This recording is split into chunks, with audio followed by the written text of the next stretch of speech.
My daughter is sad because I attended my niece's art showcase instead of her theater showcase. Am I wrong? My daughter, 15F, had her school's winter showcase last weekend.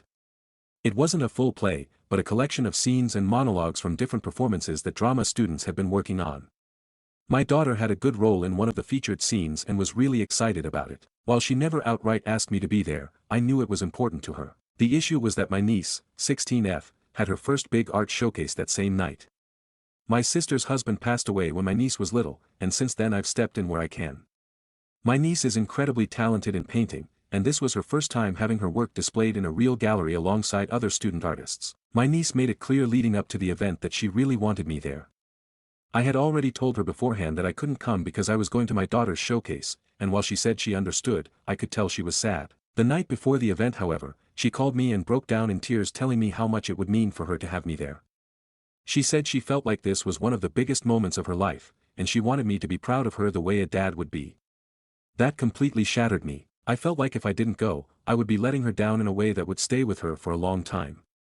So after the call, I spoke with my daughter and my wife, and asked them if I could go to my niece's showcase, and they did give me the go-ahead. However, the day after the event, my daughter was really sad and upset. I did feel guilty, but also I did ask for permission from both her and my wife before I decided to go to my niece's showcase. My wife, however, told me that I should have stuck to my original plan regardless, and that our daughter has even cried a few times since her showcase. Am I wrong? Relevant comments. Commenter 1. Where was your sister? Where are any other family or friends? Did your niece really have 2 adults and your daughter had none? Was the exact same hours the only option for both? There wasn't a second showing, or the gallery going display the art for a single night. Did you even try to see the art in the afternoon and the play at night? YTA if you abandoned your daughter after promising, and tried absolutely nothing to make it work. Reply. My sister was at the art showcase too, but my niece was still really emotional about me being at the event. She sees me as a father figure, and having me there specifically meant a lot to her. My wife and her friend did attend my daughter's showcase, so my daughter wasn't alone. But she was upset I wasn't there. The art gallery was going to be on display for a while, but the event itself, the opening night where students were there presenting their work, was just for that night. I really wished I could have attended both. If I could have attended one earlier in the day, and the other later, I absolutely would have. Commenter 2. Do you have a habit of putting your niece before your wife and daughter? Top comment. Commenter. So your niece wanted you there like a father would, but the child you are actually a father to isn't as important? That's what you told her. Update. Hey everyone. So the past couple of weeks have not been easy. I understand what I did was not okay, and I truly didn't get the depth of what my daughter was feeling until I had a long talk with her where she bared her feelings. And when she cried and cried and cried, it really drove home that I was the one responsible for all this. However, I think yesterday was a really special day. My wife encouraged me to take our daughter out the whole day and make it special for her. So I did. We did a lot of fun things yesterday, went to a movie, shopping where I got her a bunch of gifts, lunch and dinner at a nice restaurant. It was a really special day, and at the end of the day, when my daughter and I came back home, she hugged me for minutes. It was the first in a long time she did that, and it was really special. Now having said all that, I don't think what my niece did was wrong at all. I was the one was wrong, not her. She just wanted a father-like figure to attend one of the most important days for her life. I met with my sister and her a couple days ago, and I told them that we had to be more discreet and also more empathetic to my daughter. I told them that we can still hang out, and we can still do fun things, but I can't do it at the expense of my daughter anymore. My sister and my niece were really open to it, and we actually had a great day and did a lot of fun things that evening. My sister and my niece are genuinely nice and empathetic people, and I couldn't be luckier to have them in my life. I will still hang out with them, because both are really important to me, but if there's a time conflict with my daughter in the future, I will choose my daughter first. Top comment. Commenter. Whoa, happy your niece has the father your daughter wished she had. Stories number 2. My boyfriend told me down there was dirty. I am honestly super mortified, but I'm too embarrassed to talk to any of my friends or my mom about it. I, 19F, and my boyfriend, 20M, have been dating for 4 months, but we became official in February, for 1 month. Last night we were having a conversation where I was trying to comfort him, and once he got in a better mood he said he had something to tell me, and it was either gonna make me embarrassed or I would shrug it off. I was thinking maybe there was something embarrassing in my room he saw, but instead he tells me that when we were having sex the other night he noticed that I was dirty down there. It was super embarrassing and I cried. I was so embarrassed and I didn't talk to him for a second and just hid my face in my hands. He reassured me that it doesn't change his attraction to me and it wasn't a big deal, but I can't help but feel like he shouldn't have told me, especially since he didn't bring it up at the time and still continued the act, which included oral. It came completely out of the blue and it wasn't like it was on topic or anything. I'm embarrassed. I feel so ugly and unsexy. It makes me want to never have sex again. Any advice will be helpful. I'm having a hard time dealing with this. Stories number 3. You're too old for the children's section. Many years ago when I was 19 years old, I was at my local Borders bookstore searching for a children's book or two for my little cousin's birthday.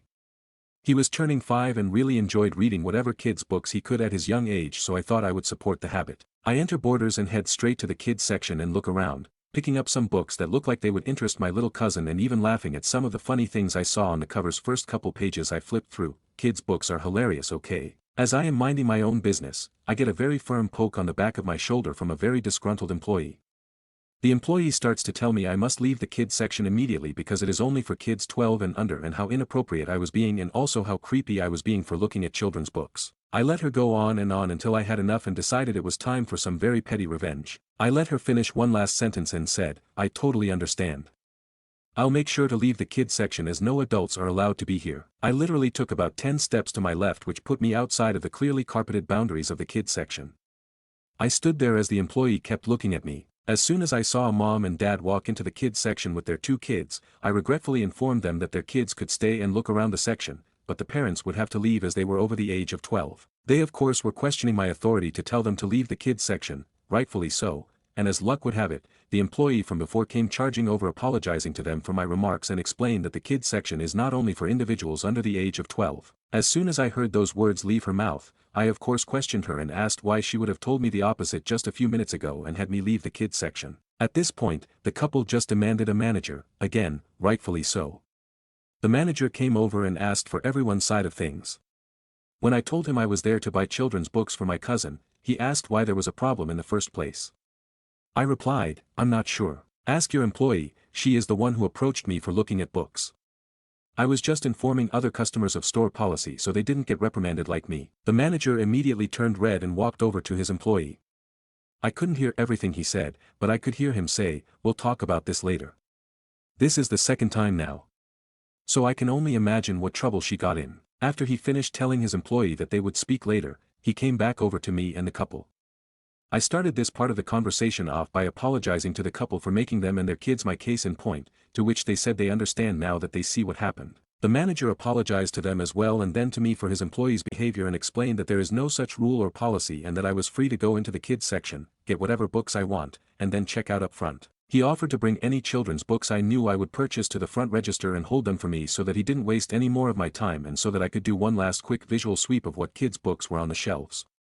I thanked him profusely and told him not to worry about my time, because I've got plenty. I then sat down on one of the kids' chairs in the kids section, grabbed a book off the shelf behind me, and sat down staring straight at the employee until they walked away. Anyways, Borders is closed now. Edit. Saw some typos I missed. Stories number 4. What's a kid need plastic surgery for? This happened back 15 years ago, so my memory is a little hazy on the exacts, but I'll try to recollect to my best ability. For context, when I was around 10 years old I was involved in an automotive accident involving a school bus. I'll spare the gory details, but I ended up needing 27 stitches in my right leg and 5 in my left foot. I then had an appointment with my pediatrician who then recommended me to a plastic surgeon who I met from there onwards. I'm not sure if plastic surgeons do specialized surgeries or can do a wide variety of things. I was meeting him for wound treatment, possible reconstruction, and/or skin grafting. This appointment was one of the later appointments. All the stitches were out, and I was able to walk without crutches but still had a weird walk as my right leg had gone months without much use. I was sitting in the waiting room with my mother waiting to be called in. In comes this woman. She was probably in her late 20s or early 30s if I can remember correctly. She saw me and made a face at me, a mix of surprise and disgust. When I was younger I thought she was grossed out because I probably had dog hair or some kind of food stains on my clothes, but now that I'm an adult I think she was thinking my mother was pushing me to get cosmetic surgery as a child. She couldn't see my bandages since I was wearing long pants. I remember her looking at me a lot as she went to sit down, then occasionally eyeing me as I tried to distract myself by looking at the brochures for breast reduction, even though none of it made sense to my child mind. Then I went into my appointment, got a new bandage applied to my wound, rewrapped the bandage in my old blood-stained compression wrap, and then we left the doctor and my mother planned my next appointment. After that she went to go to the restroom by the front door, leaving me in the waiting room by myself for the moment. The woman from earlier was standing in the middle of the waiting room for some reason. I walked past her and she asked me in a sneer, "What's a kid need plastic surgery for?" I didn't respond. I was a shy and still unloading the trauma a child mind couldn't comprehend. Any thought back to that accident still brought me back in vivid detail. I kept walking trying to get past her, but she blocked me from the seat I was going to. "Hey, weren't you raised with manners? I asked you a question." I struggled to say anything to her, but I was used to people wanting to see my leg since I've been having to show my bandages to my relatives and doctors over the last few months. So I defaulted to doing that. I got down on one knee and pulled up my pants to show the blood-stained compression bandage. I had an accident," I said under shaky breaths as I started to break down. I didn't look up at her face, but I can only imagine the range of emotions she went through as she realized I wasn't a child coming to get a touch-up, but getting my mangled leg repaired. I stood back up and started crying in the middle of the waiting room, my vision blurry with tears as I tried my best from going into a full wail. My mother then came back, rushing to me as I cried. "Hey, what happened?" she said to me to comfort me. The woman walked away exclaiming, "I didn't even do anything," as she sat back down in her corner. My mom helped me back into the car and, like fixing any kind of childhood trauma, ice cream turned tears into smiles. On the bright side of this story, I didn't need any reconstruction and I decided to keep the gnarly scar, as well as a full recovery to the functionality of my leg. Stories number 5. Whipped for canceling on a girl's trip after the plans changed. My friends and I have been planning on going to Japan sometime in 2026 for a girl's trip. The oldest of us 4 girls has been in a relationship with her boyfriend for 10 plus years. I've been with my husband for 6 years. Another girl has been with her girlfriend for 3 years, and the youngest, and biggest planner so far, of us has been dating her boyfriend for about a year. When we first started talking about it, we said girls trip. Now all of a sudden, we have the boyfriend of a year tagging along. No other partner is allowed to come with. When I found out, I lost my cool. I told my husband how I was already on the fence about leaving the country without him and how it pissed me off that I can't have my husband come with but my friend's boyfriend can come with and I'm still expected to pay for a fourth of everything. All us girls are expected to absorb his share of things. Since my friend is making the decisions on where we are staying and flights, I can't just tell her my husband is coming with us. So I'm strongly thinking I just say I'm out and explain why. I just worry that my friends would think I'm overthinking. Stories number 6. Aita for telling my boyfriend it's his fault that all his women have dumped him. He reacted poorly to my career success and wanted me to choose. Last week, I, F41, took my boyfriend, Tony M42, 5 years together, out on a date to celebrate a huge career milestone. Since 2014, I've been working towards getting a very comprehensive project from concept to reality. I took all the steps, got into a better situation 6 years ago, and I got commitment from investors to take it into its next phase. Tony is an engineer, important to the story. We met in college, and I've always considered him smart and a bit of my dream guy. I thought we would have a quiet dinner, reaffirm being there for each other, and then go have sex. Instead, I had to hear him ranting, saying how unrealistic I am and that I'm biting more than I can chew. Not gonna make this too long, so the whole thing sounded like a, "Who do you think you are?" from him. I had to explain there's no way I'm trying to bite too much. I have built my credibility, have worked very hard to establish a decent track record, and acquired solid associates to bring additional standing for our project. Still, he made very derogatory remarks, the kind one does when in disbelief or chronic disapproval, and said nothing is going to happen, that I'm stuck and that I compromised myself, for which he is concerned. I'm mad at myself for not saying anything on the spot. Instead, I've been overthinking. He and I had plans to get married, raise our kids in a blended family, and grow old together. He didn't congratulate me. He didn't even give me a celebratory kiss. I haven't even cried yet because I'm numb. The things he said struck a chord and in a bad way.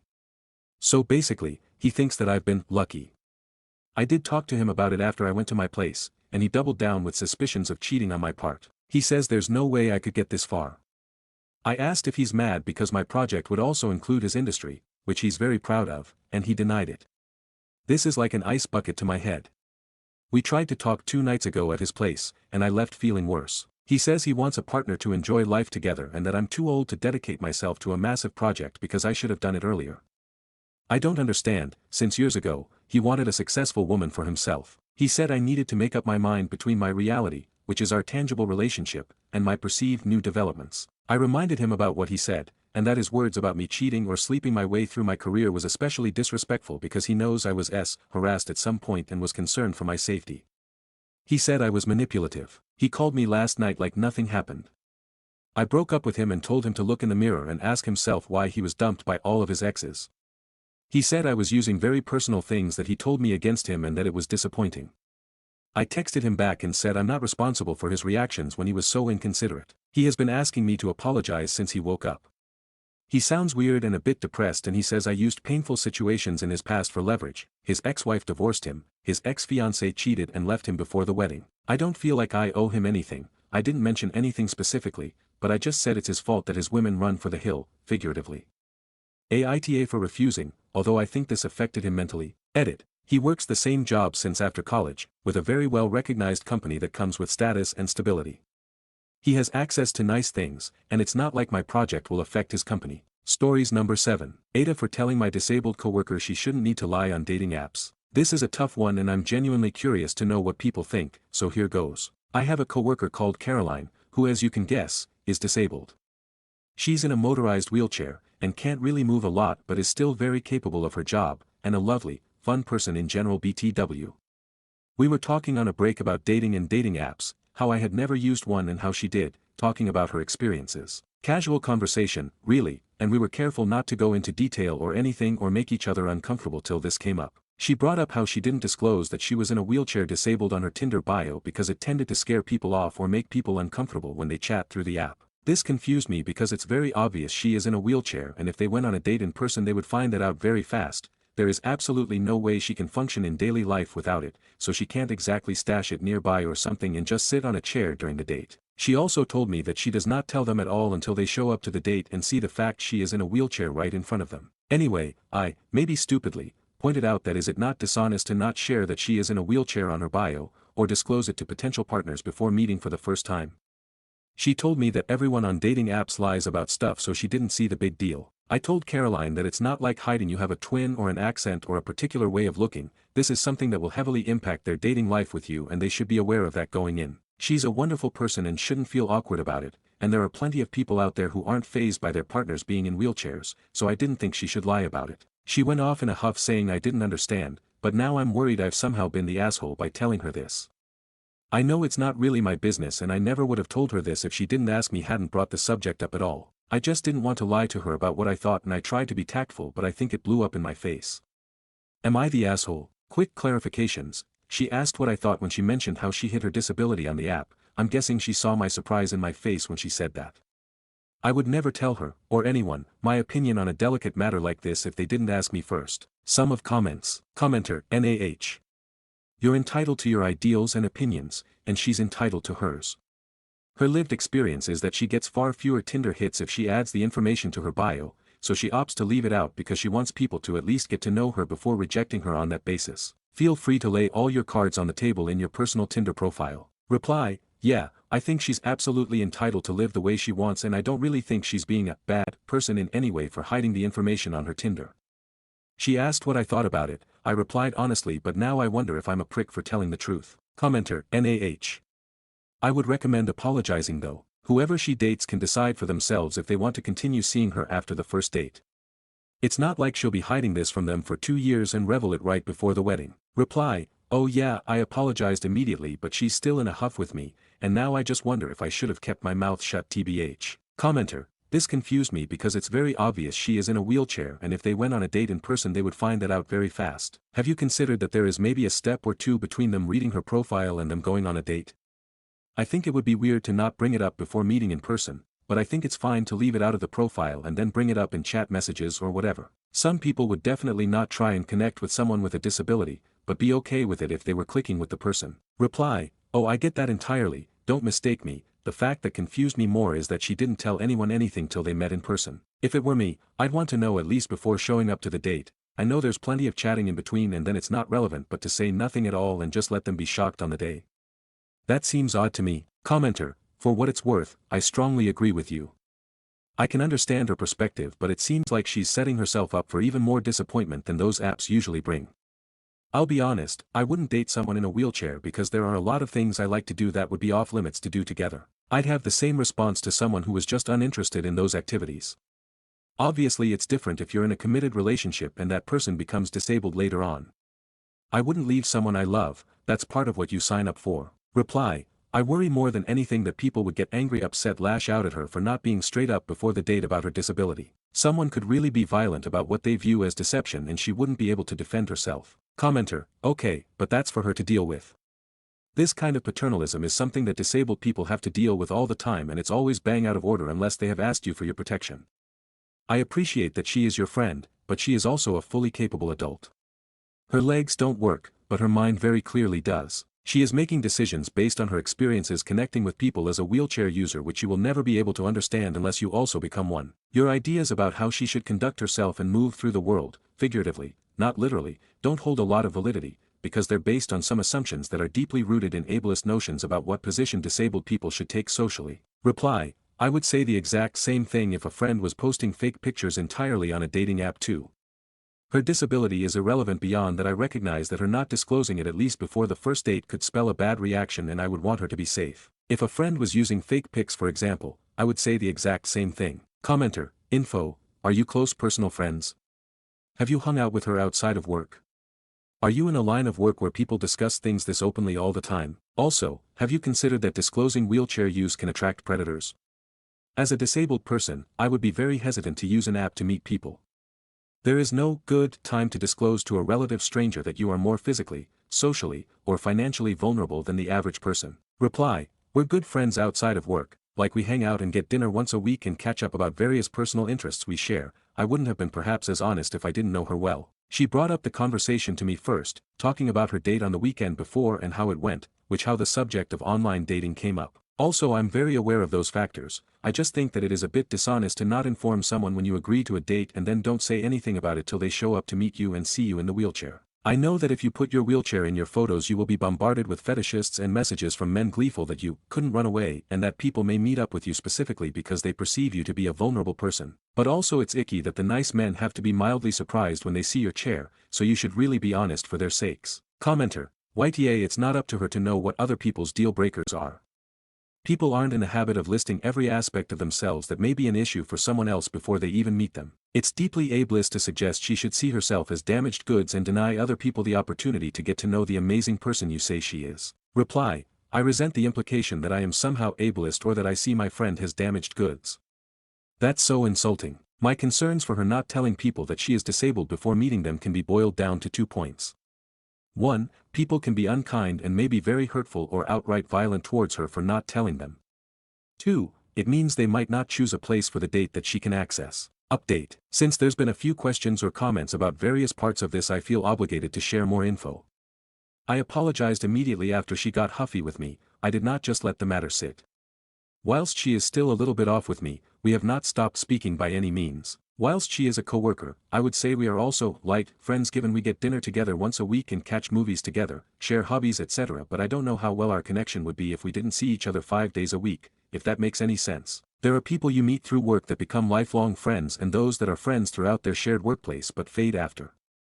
I just don't know where we stand in terms of that yet. I have stated, and continue to point out, that I never would have said what I thought if she had not asked me for my opinion. It isn't my business how she dates, and I fully understand, even if I can't relate, that dating with a disability is not easy, and there is a lot of warning signs she needs to be aware of, like people with fetishes and so on, and I recognize that she should not put the information in her bio. However, to not disclose it before the first date, when they are about to meet in person for the first time, is the main point. Lastly, and perhaps most importantly, we met today at work and had lunch together, as we often do, and she brought up the conversation from the other day. Caroline admitted that she wasn't angry with me but more with herself, because, in her words, I know it isn't right to not tell them if we're going to meet up, but I think it's easier to hide it at first and judge their reaction in person. I know it's not the right thing to do if I really like a guy, but sometimes it's less daunting when they don't know.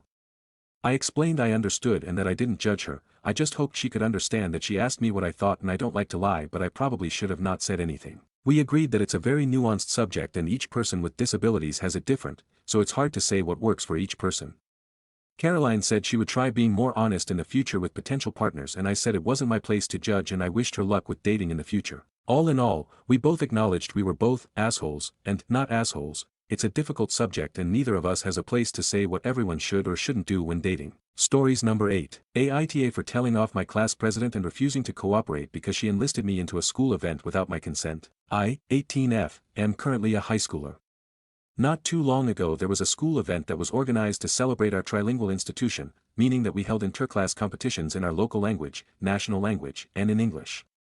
Every class is required to send 1 or 2 representatives per competition branch. Compared to my classmates I am quite fluent in English, but I had another competition outside of my school that I needed to prepare for, so I did not enlist myself. About 2 weeks before the day of the event, the guidebook was sent to my class group chat as well as a list of who will participate.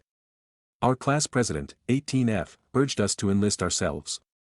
Since I was busy, I ignored it. Fast forward a week after that, at 7 p.m. on a Friday, my class president DM'd me. She asked me if I've already submitted the video for the upcoming school event's English speech contest. When I asked for further information, she sent me a screenshot of the list in the class group chat, showing that my name was on the list under English speech contest. She admonished me for not paying attention since she tagged me and the other contestants a school week, 5 days, before. This is one her texts, translated. You didn't know that you were enlisted as a participant? Come on, my name, we've already listed you in the group chat since a whole week ago. When I checked the actual list I found that, above it, she had conveniently cropped out a text where she said that this revised list, composed by herself and our class vice president, 18F, cannot be protested as they've officially registered the people on the list. This is the exact text in the group chat, some parts have been translated. No excuses, those on this list have been officially registered. I screenshotted that specific text and circled that no excuses part before sending it to her.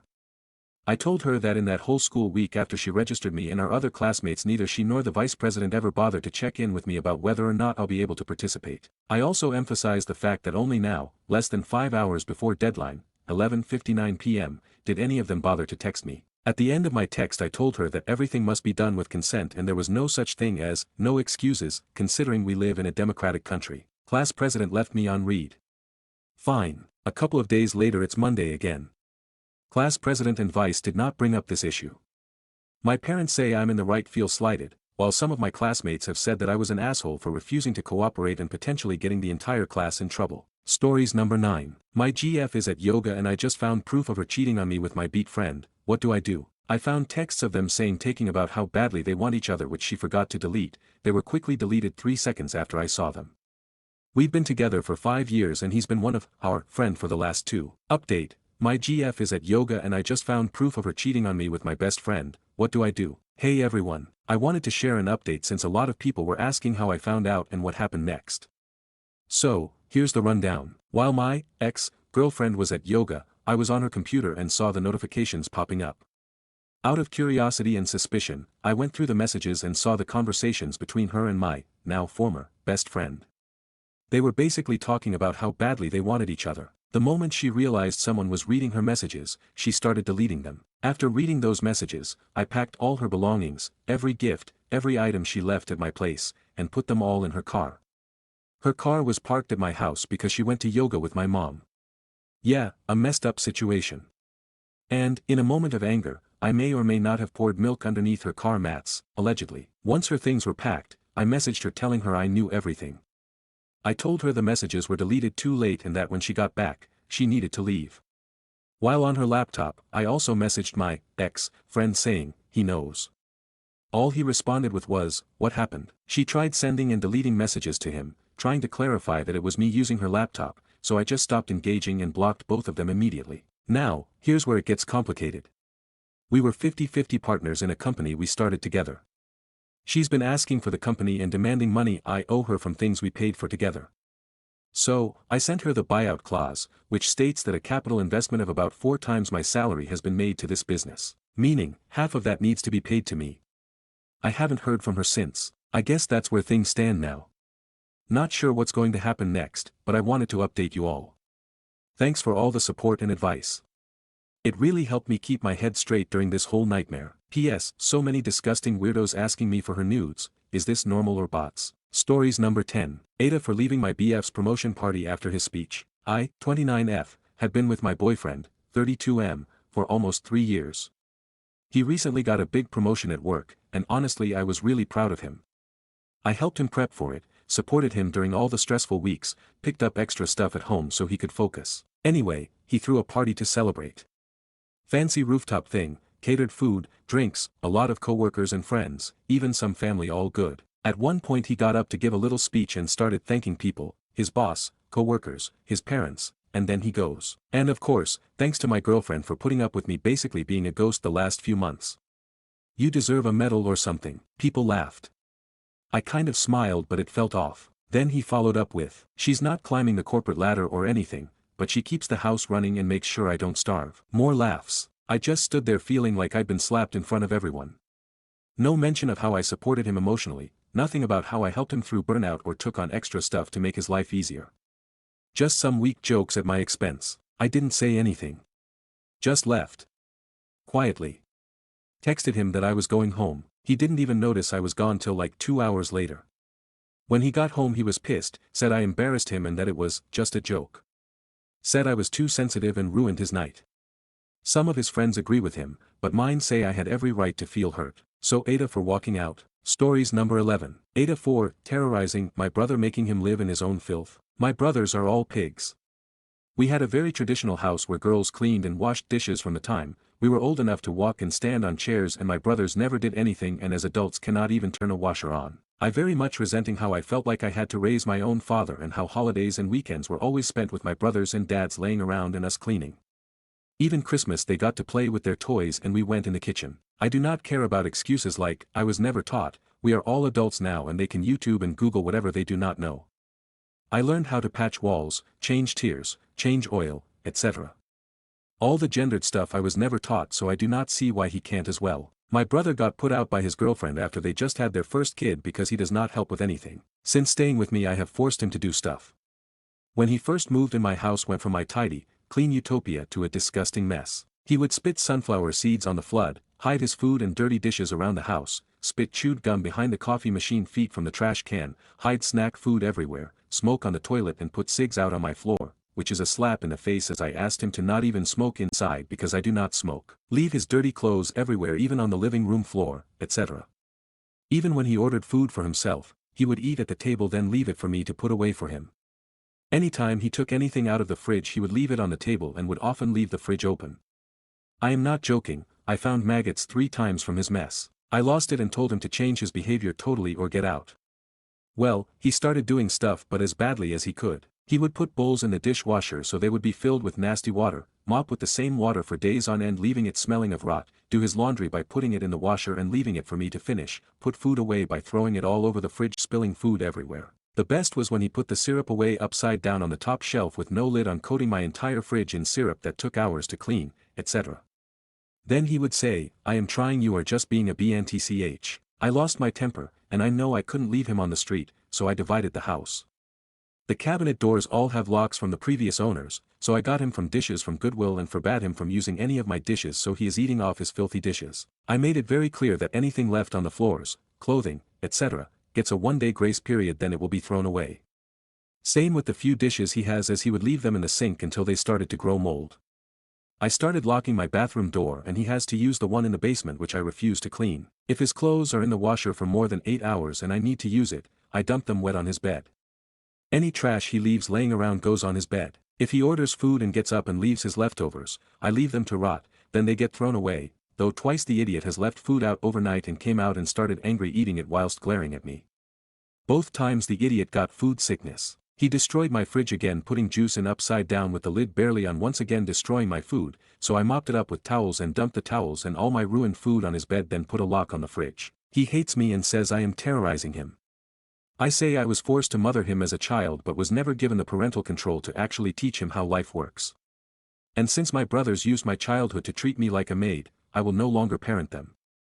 My view is, some lessons have to be learned painfully. I will not gentle parent a grown man who cannot close a fridge door.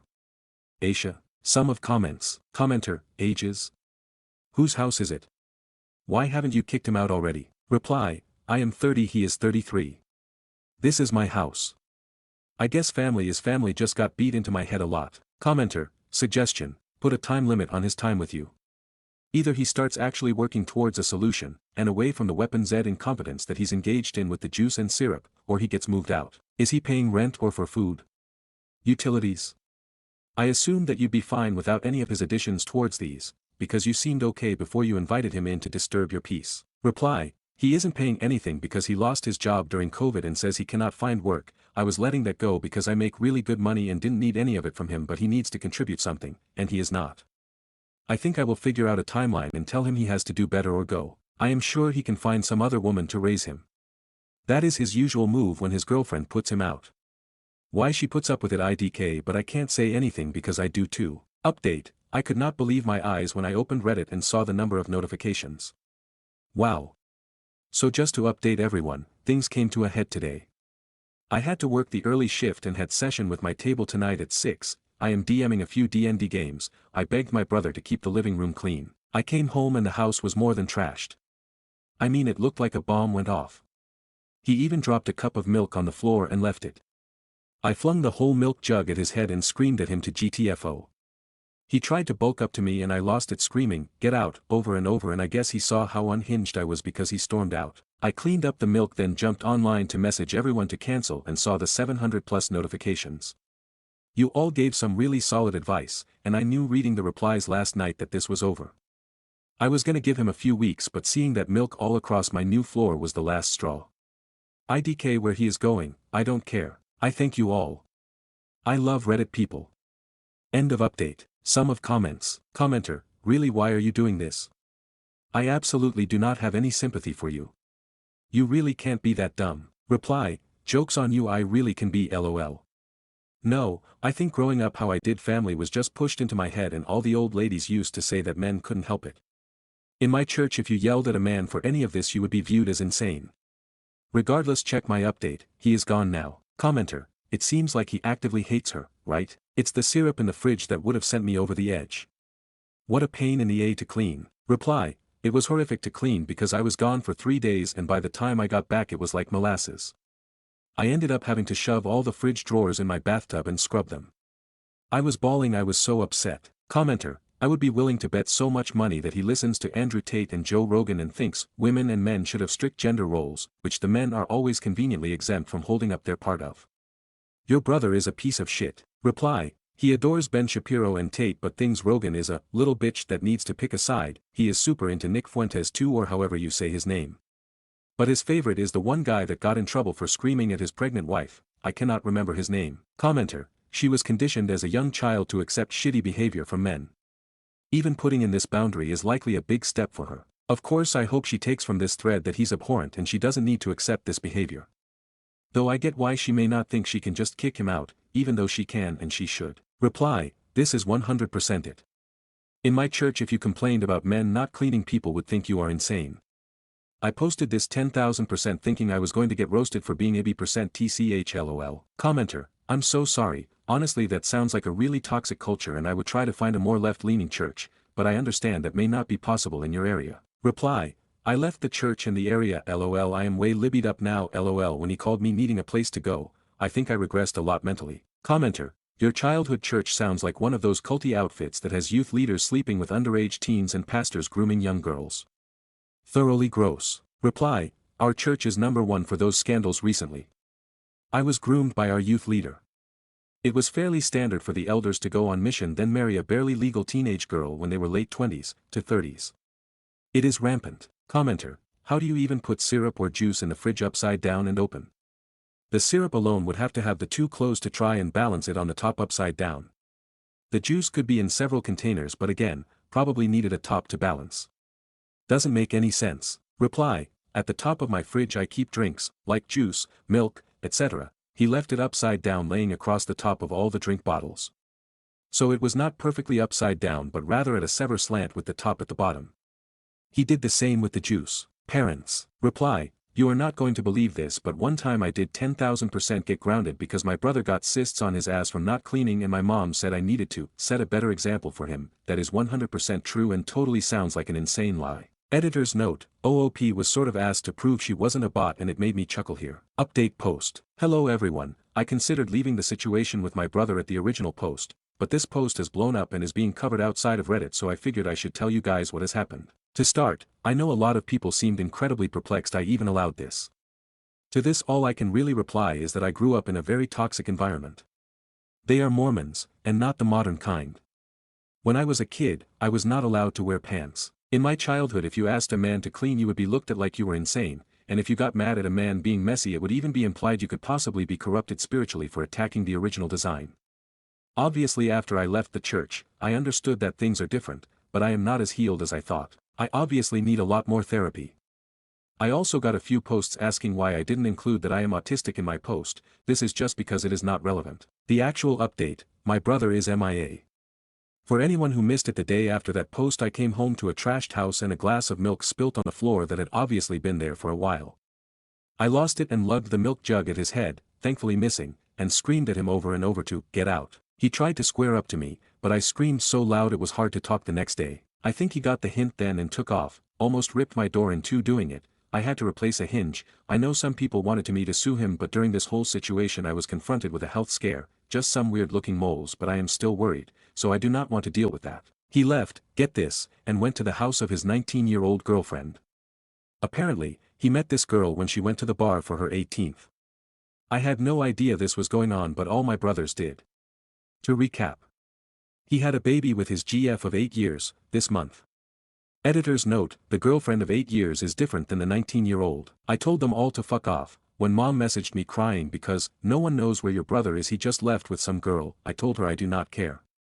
I did, call me crazy, messaged the girl to tell her he is bad news, but she called me a crazy CN and blocked me. I also messaged the girl's mom who seems worried but basically said she cannot do anything because her daughter is legal. I guess they took off and skipped town and will not tell anyone where they are. Outside of worry for this girl I do not care. I am too busy chilling with his ex and my wonderful niece. I am going to take care of my health and focus on my life. Sum of comments. Commenter, I hope your 2 posts are real, that you have actually taken those actions against your brother, and that you will never allow anybody else to walk all over you. Kudos to you and your new backbone. Reply, I actually wish more and more that I had been taking pictures so I could prove I am not lying because it is so unreal. After reading all the comments, I kind of woke up and now it's like, girl TF were you doing? More info on OOP's former church. The church has splintered a lot because of the sex scandals, mainly, but also just because the church is so extreme in its worst forms.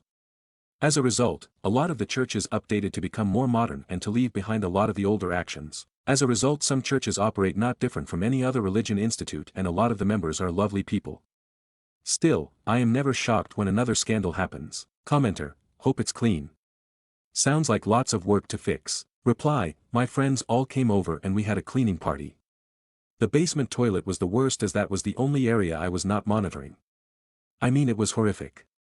I sprayed bleached all over every inch of that room. Commenter, wait. Your brother's gone missing and you sprayed bleach all over your basement as part of a cleaning party. Well played.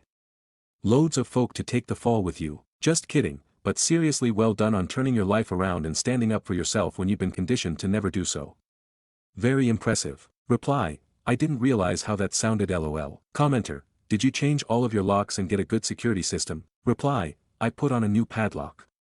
He wouldn't hurt me but I 100% could see him robbing me. Stories number 12. My boyfriend, 28M, commanded the room at a wedding, and I, F24, was so turned on. Positive. My boyfriend, M28, and I, F24, have been together for over a year now, and we recently went to a wedding where I was the maid of honor. I had to give a speech, and when it was my turn, the room was loud, people talking, laughing, no one really paying attention. I could feel my anxiety building up, my legs were shaking, and I could hear my heartbeat in my ears. I'm really shy, but for my best friend, I knew I had to do this speech, even if my voice trembled. My boyfriend noticed right away.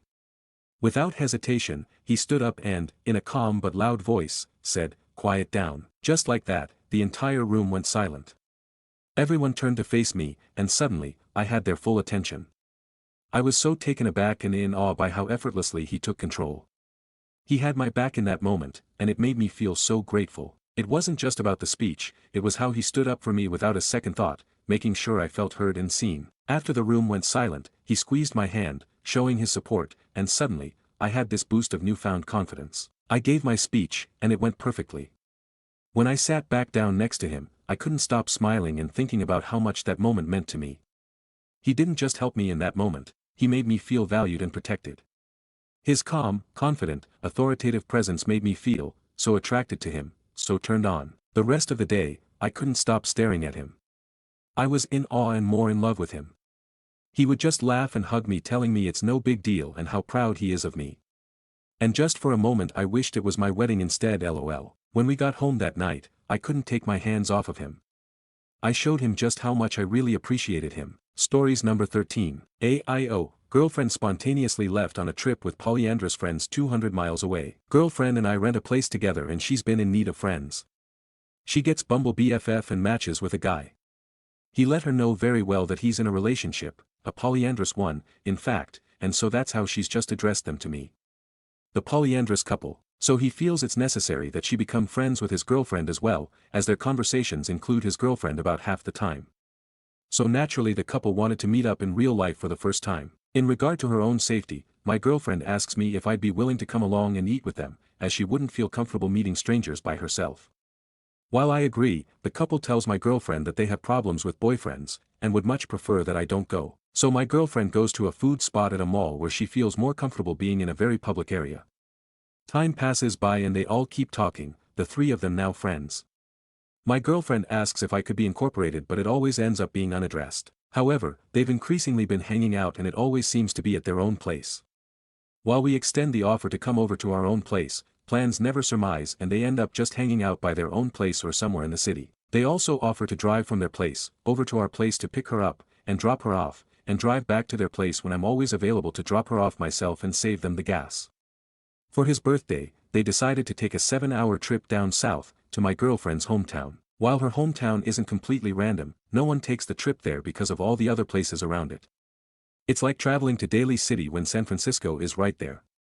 It was oddly specific and weird to me. Fast forward to a few days ago where my girlfriend had made plans to go to an open house with them very close to our house. It's a Sunday where we reset and do chores, we're both watching our TV series and she's even feeling like she doesn't want to hang out. She says it'll only be an hour. 1 hour passes by as I'm doing chores around the house and suddenly she's eating dinner with them. It's not the biggest deal until I get the phone call that she wants to join them to visit his parents' place 200 miles out that night. What went from 1 hour became 4 hours became 3 days. His parents also don't live anywhere special. It's just a completely random spontaneous trip that made no sense to me. While she is an adult and capable of making her own choices, I was pretty upset as I'd pretty much wasted my day and the weekends are our time, since we're working and going to school throughout the week. When they got to my house to pick up her stuff, I tried asking them all if they'd much rather plan a trip for the 4 of us together, as it didn't really make sense for my girlfriend to randomly go out one Sunday night. It also gives me a chance to get to know them as well. However, anything I said fell on deaf ears and they all were dead set on leaving. They were trying to justify saying, "Do you even know my parents? They work in the same field that she wants to get into. She has to meet them.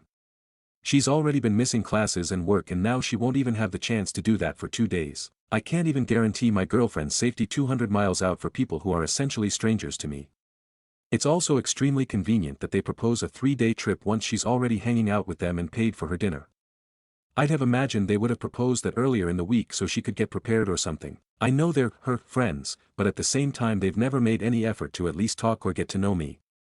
When on the other hand, his girlfriend was a package deal when my girlfriend never asked. The pretense of everything has just been weird and they just seem to be moving weird emo. Stories number 14. My friend invited my ex-husband to her wedding so I had to leave. I, 37F, left my husband, Darren, 37M, 2 years ago, when our eldest daughter, now 19, came out and he physically attacked her for it. We have 4 children and I have sole custody over the 3 who young enough to be covered by custody agreements, which Darren has tried to fight me over for the past 2 years, but when you have a criminal record for beating up one child, the courts are unlikely to give you custody of the others. Darren and I were in the same friendship group since primary school, but my friends told me they had all cut contact with him. I went to my friend, Rachel's, 37F, wedding, this weekend when I spotted him at the ceremony. Because it's a wedding and an important day for my friend, I chose not to acknowledge his existence. It was a big wedding anyway, so I thought I could just avoid him and have a conversation with Rachel about his presence at a later date because she deserved to enjoy her day. However, when I was looking at the seating plan for the reception, I saw both of our names, one after the other. Rachel had put our group, including Darren, on the same table. My 2 other friends from this group convinced me to take my seat because we hardly get to see each other anymore, promising that they had no idea why Darren was invited and vowing to make him regret being born if any drama started. Darren sat next to me, greeted me with a "Hey, babe," as if we were still together, and I could not cope with being in his presence. All I could think about was desperately trying to restrain him while my second eldest called the police. I downed my glass of Prosecco and walked to my hotel. Yesterday, I got a message from Rachel saying that her mom asked her to invite Darren and Rachel said yes because her parents were paying for most of the wedding. Rachel's mom is Darren's godmother. I asked her about the seating plan and, again, she said that was her mom's doing because she was adamant that there was a potential for us to get back together. She apologized for not telling me, saying that she thought I wouldn't go if I knew, which is true, I wouldn't have come. I have not replied to that message and I don't plan to. As much as I don't want to give up on an over 3-decade-long friendship, I can't get past this. Update: my friend invited my ex-husband to her wedding so I had to leave. Before I get into the update, I noticed a couple of comments pointing out my mistake with sole custody, and I'm just grateful that I have a solicitor for custody stuff, because if I make a mistake doesn't come up with a wiggly red line under it, I will not pick up on it. Anyway, I did not reply to Rachel and just blocked her, but her husband called me yesterday. He apologized but then went on about how hard this is for Rachel and how she feels that the day was tainted for her. I told him that how she sees her day is not my responsibility, and I ended up blocking him as well. I talked to one of the members of the friend group and he apologized for convincing me to even sit down at the table. He said he thought more about him wanting to have the group back together than how it would affect me. He then told me about how Darren told Rachel's family members who asked where I was that me seeing him reminded him too much about our son who died 2 years ago and I had to leave. He was referring to my daughter, who is a, very much alive, trans woman. Apparently no one in the group attempted to correct him, so I have just removed myself from our group chats and am going to try to make better friends. Also, thank you to the people who wished my daughter well. She wanted me to say that she really appreciates it and she is starting to thrive, despite the mental scarring and tinnitus her sorry excuse for a father gave her. I could not be prouder of how far she has come in her journey, and, in September, she will be the first person in my family to go to university. She is taking a page out of the Petty Queen's book and getting her revenge with a life well lived. Stories number 15. Aita for refusing to keep paying the bills now that my boyfriend is loaded. I, 29F, have been with my boyfriend, 31M, for 6 years. We've built a life together, sharing everything, supporting each other through tough times, and always splitting expenses down the middle. I work as a high school teacher making $45,000 a year, while he used to work as a mechanic earning around $50,000. We weren't rolling in cash, but we made it work as a team. When things got tough, I always had his back. During the pandemic, when his hours were cut, I covered most of the bills without hesitation because I believed we were working toward a shared future. I even gave him a lot of money for this project of reselling these things, which completely failed and almost drove us to bankruptcy. I never made him feel guilty, because that's what you do when you love someone. A few months ago, everything changed. His estranged uncle passed away and left him $800,000 in cash and a fully paid vacation home in Colorado. I was genuinely thrilled for him. I thought this could be a turning point for both of us. I imagined a future where we could finally breathe a little easier, maybe even start planning for a family or at least escape our cramped apartment. But instead of bringing us closer, the money created a huge divide. The moment the inheritance hit his account, he told me outright that it was his money and that I wasn't entitled to any of it. I didn't expect a handout, but I thought we'd share the burden a little more fairly, especially since I'd carried us when he couldn't. Instead, he quit his job, decided he was retired, and now spends his days gaming and treating himself to luxuries like expensive meal kits and new gadgets, while I'm still working long hours and paying half the bills. He even jokes that he's living the dream, while I'm exhausted every day trying to make ends meet. The final straw came last week when my car broke down. The repair bill was $900, more than I could afford without seriously cutting back. I swallowed my pride and asked if he could help, thinking after all we've been through, it wouldn't be a big deal. He laughed and said, "You've always been independent, you got this." I was hurt. After years of supporting him emotionally and financially, the second he had the means to make life easier for both of us, he left me hanging. So, I told him if his money is his, then the bills are his too. I'm done paying my share. Now he's calling me selfish and accusing me of using him. But honestly, I'm tired of feeling like a roommate while he lives like a king. So, Aita for refusing to keep paying half the bills when he's sitting on a fortune and I'm barely keeping my head above water. Stories number 16. My son lied on me. I, 30M, and a white guy with a biracial son, 7 years old, who takes after his black mother in appearance. He's a beautiful kid and love him to bits. Recently he found out about slavery. How? I'm not sure myself, but he found out and asked his mother about it and we gave him just a bit of education on the topic. We heavily censored ourselves, but he wasn't completely clueless anymore. Turns out the next day this little turd went to school and said he was my slave. I of course had to come to the school and have a very long, and very embarrassing, talk with his teacher about where he got it from and how me and my wife talked to him about it a few days prior. She laughed in my face and we just laughed about it. All the while my son smiling ear to ear. TLDR, don't have kids. Stories number 17. I finally talked to my mother about taking my hijab off. I wanted to do this for years and finally today, I have found the courage to do it. I told my mom that I wear hijab only because I wanted to make her happy and I actually never wanted it. It made me hate my appearance from the beginning. I have received a completely shocking reaction, to be honest. My mother is really religious and she really cares about practices of Islam. I always hesitated because I thought she would be so mad and disappointed. I even thought she would reject me as her child, but to my surprise, she was so understanding. She said she was aware that I started wearing hijab too early. I was 11.5 years old, and she shouldn't have pressured me to wear hijab no matter the age. She said she was suspecting it and always knew it bothered me. She said she's completely okay with taking it off because she always regretted that she allowed me to wear hijab at such a young age. I really wasn't expecting that reaction. I thought our relationship would come to an end and I would lose her. I am really happy and I just wanted to share. Update on, I finally talked to my mother about taking my hijab off. Positive. I don't remember why but I uninstalled Reddit from my phone after my post. I installed it again few days ago to check something and I saw my only post. Probably not many will see it but I wanted to give an update. Sadly, I didn't immediately start going out with no hijab on after talking to my mother. It actually took me years to finally do it. My mom was very supportive but we both couldn't foresee my father's reaction. It was so unpredictable. He would either be okay with it or he would just disown me, so my father was like the boss fight of this whole thing. It took me a few years to gain enough courage to talk to him. Yes, I kept wearing the hijab in the meantime. I spent that time pushing myself and telling myself that everything is gonna be okay, I just had to endure it a little more, but I couldn't bear it anymore. On one night, when we were watching TV casually, I decided to talk to my father. I explained everything. He listened to me in silence. His reaction was much calmer than I expected. He actually kind of accused me of getting affected by other people but he acknowledged my struggles. I tried to explain him that I never wanted this. He told me he would tolerate me taking my hijab off and he respects my decision since this is what I want, but he told me our community and relatives wouldn't take it this well. And I agree with him. I live in a country where this kind of things are not acceptable culturally sometimes. It's almost like wearing hijab is not a religious practice here. It's just tradition. People will talk about me. They will accuse me of things and they will call me names. I told my father I chose this knowing the risks and the only opinions I care about are yours and my mother's.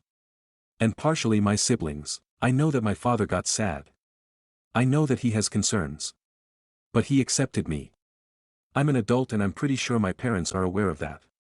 I'm tired of looking in the mirror and hating the person I see there. Hijab damaged my self-confidence so badly that I had to go through therapy. I told this to my father as well. I wasn't doing it for God, I was doing it for you. And now, I want to do something for myself. I've been off hijab for a few months now. Finally I like the person I see in the mirror. I started taking pictures of myself which was something I hated. I lift my head when I walk on the streets. I smile at people. And on some days, I love the feeling of wind touching my hair. Some part of me regrets not doing this earlier, but I'm not complaining. Now me and my father act like nothing happened. I'm still his daughter and he's still my dad. He still calls me darling. I'm very thankful for that. I know there are so many girls like me whose parents are not as accepting as mine. I will pray for them. You are strong and you deserve to live the way you want to live. This whole thing might seem odd to some people, especially to Westerners. But that's the reality of being a woman in some countries. We don't always get to choose how to live our lives. Writing this felt good and if you're still reading, thank you. I'm gonna go hug my father now. Stories number 18. Do I expose my best friend for seducing my husband? Hi all. I could really use some input. My best friend seduced my husband roughly 1 week after I confided in her that we were having issues but planning on going to therapy. At the same time, she ghosted me. In the months leading up to this, my dad died, my dog died, my husband and I began living in separate housing while seeking therapy, and I totaled my car. I reached out to her, after several weeks of being ignored as I offered to be her ride to and from a medical appointment, to bring her things and check in on her well-being, and said that it felt like my friendship was no longer convenient to her when I was going through one of the darkest periods of my life. She responded back with a 6-page PDF, yes, PDF in response to a text, which rambled about how good of a person she was and how rough her life was, only to end the very last paragraph saying she wasn't mad at me for anything but the best thing she could do was let me figure things out on my own. Come to find out that she had already hooked up with my husband 3 times. He has his fair share of blame in this situation, but that's not what I need advice on at the moment. She trash-talked me to him, threw herself at him, and told him all they would need to do was wait an appropriate amount of time, maybe 6 months, before becoming publicly official as dating. For reference, we were friends for 5 years. I have known my husband for 4 years. She was going to be the maid of honor in our upcoming wedding. We've been married 3 years but never had an actual wedding for others to attend.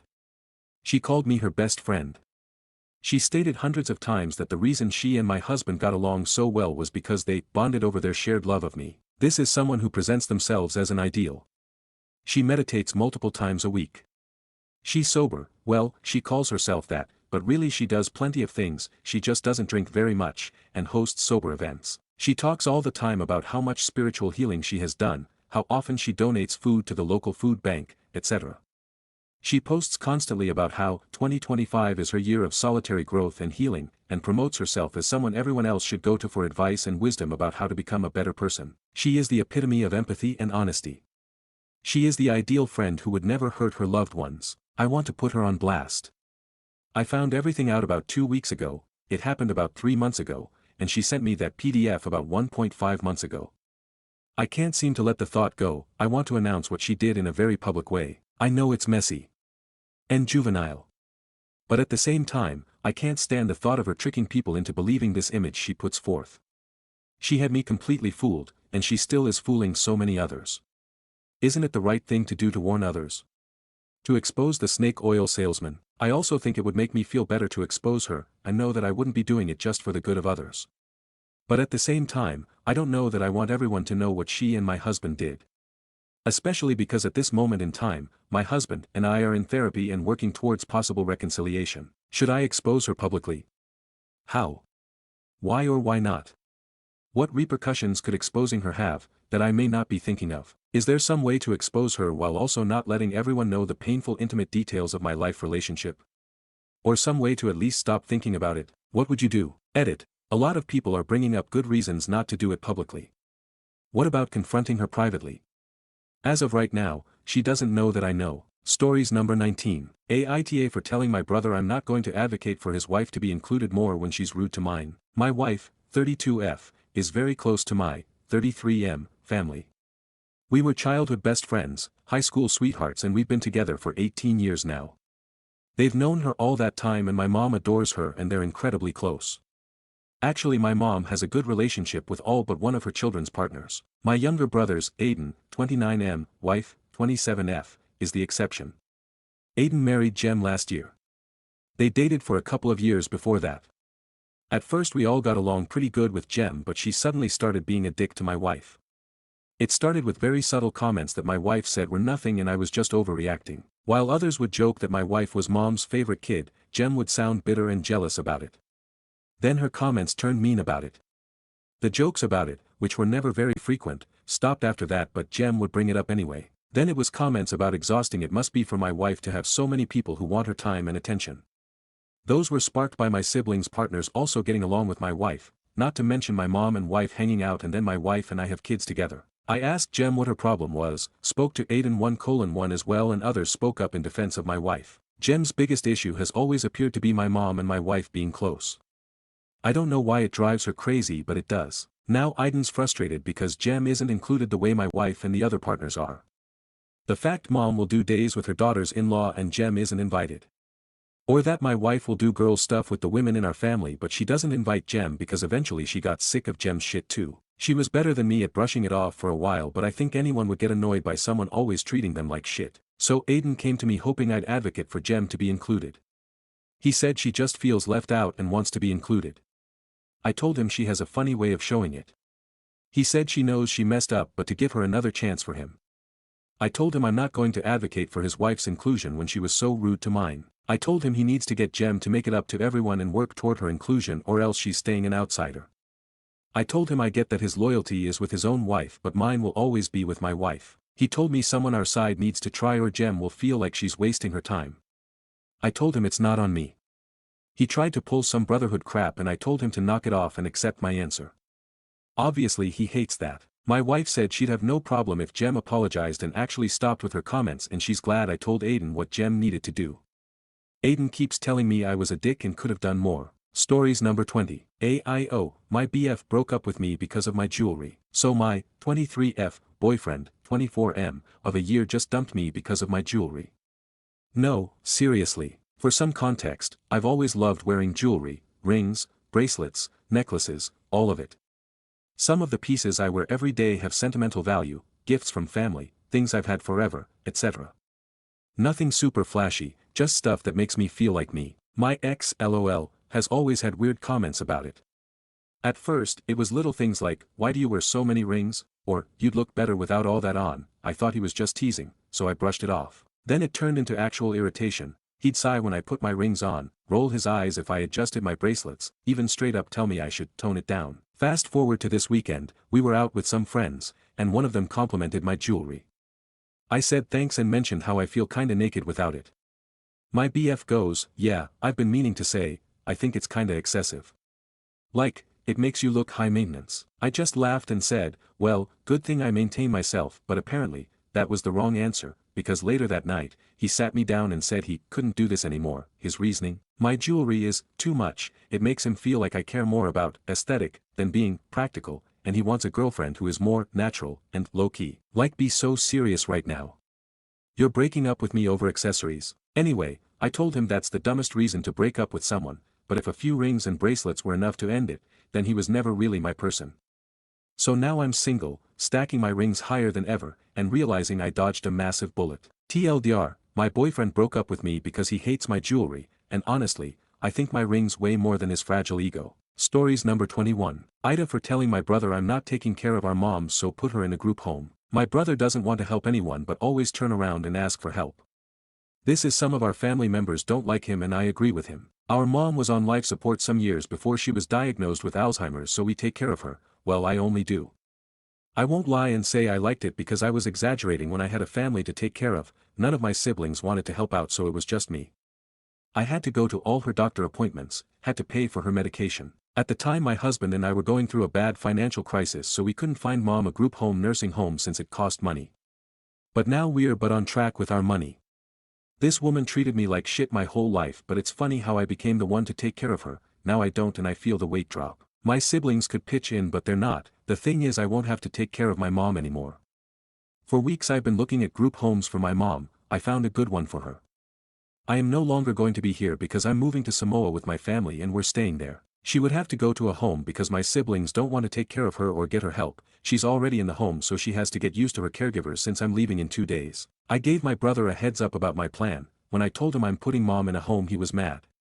He asked how could I do that to her. He didn't believe group homes nursing home were okay. He didn't think it was okay but is doing nothing to help, so this is how it would be. I told him he can take care of her if he doesn't like it. He was extremely pissed. He went on about how he has kids and can't take care of her. I have kids too. I just let him say what he wanted. I told him I'm not taking care of her anymore. Stories number 22. Tofu, I bought a $300 shower head for the trash can. Today, I feel like peeling the skin off my face. Literally. That's how much I fucked up. So, I recently went on a trip to Japan. It was a huge deal for me because it wasn't easy to go. While I was there, I had this rare moment of wanting to indulge in extreme luxury, something I never do. And I decided, you know what? Showers are an important part of the day. I deserve this. So, I bought a $300 shower head. The technology was super advanced, it felt like peak luxury, and for once, I wanted to really treat myself. Fast forward to today. I was swapping out the old shower head, but the new one wouldn't fit because a piece inside was broken. No big deal, I figured I'd buy a replacement part. But I kept putting it off.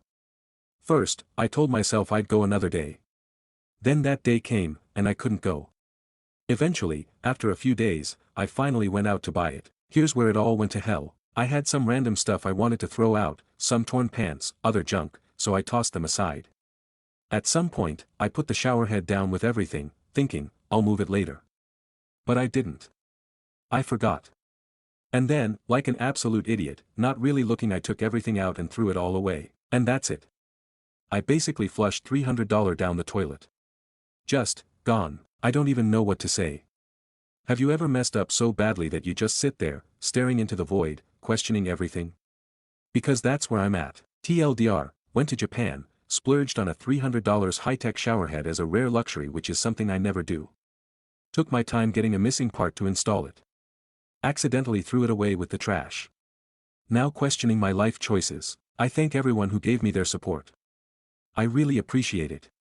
May all your days be full of good news. Stories number 23. Aita for refusing to babysit my sister's kids after she embarrassed me at a family dinner. So, I, 17F, have an older sister, Lisa, 27F, who has 3 kids, 6M, 4F, and 2F. She's always asking me to babysit for free, and I usually do it because I love my nieces and nephew. But lately, I feel like she's been taking advantage of me. Last weekend, we had a big family dinner at my parents' house. Everything was fine until my mom jokingly mentioned how I've been focusing on school a lot lately, and Lisa goes, yeah, because she doesn't have a life otherwise. No boyfriend, no social life, just stuck at home doing math. I laughed it off at first, but she kept going, making jokes about how I'm basically a live-in nanny, and how she's doing me a favor by giving me something to do. The whole table was laughing, and I was sitting there embarrassed as hell. My dad even said, Lisa, that's enough, but she shrugged it off. I was so mad that I decided right then and there that I was done. The next time she texted me, hey, can you watch the kids Saturday? I just replied, no, I'm busy. She asked me with what, and I said, finding a life. Now she's furious, saying I'm being childish and punishing her kids over a joke. Even my mom is saying I should be the bigger person. But I feel like if I don't set a boundary now, she'll keep walking all over me. Edit. Thank you so much. I was going to cave in and say sorry cause I really like spending time with her kids. Stories number 24. How the fuck do people do it? I'm a 28-year-old guy and by every measurable metric am a huge loser.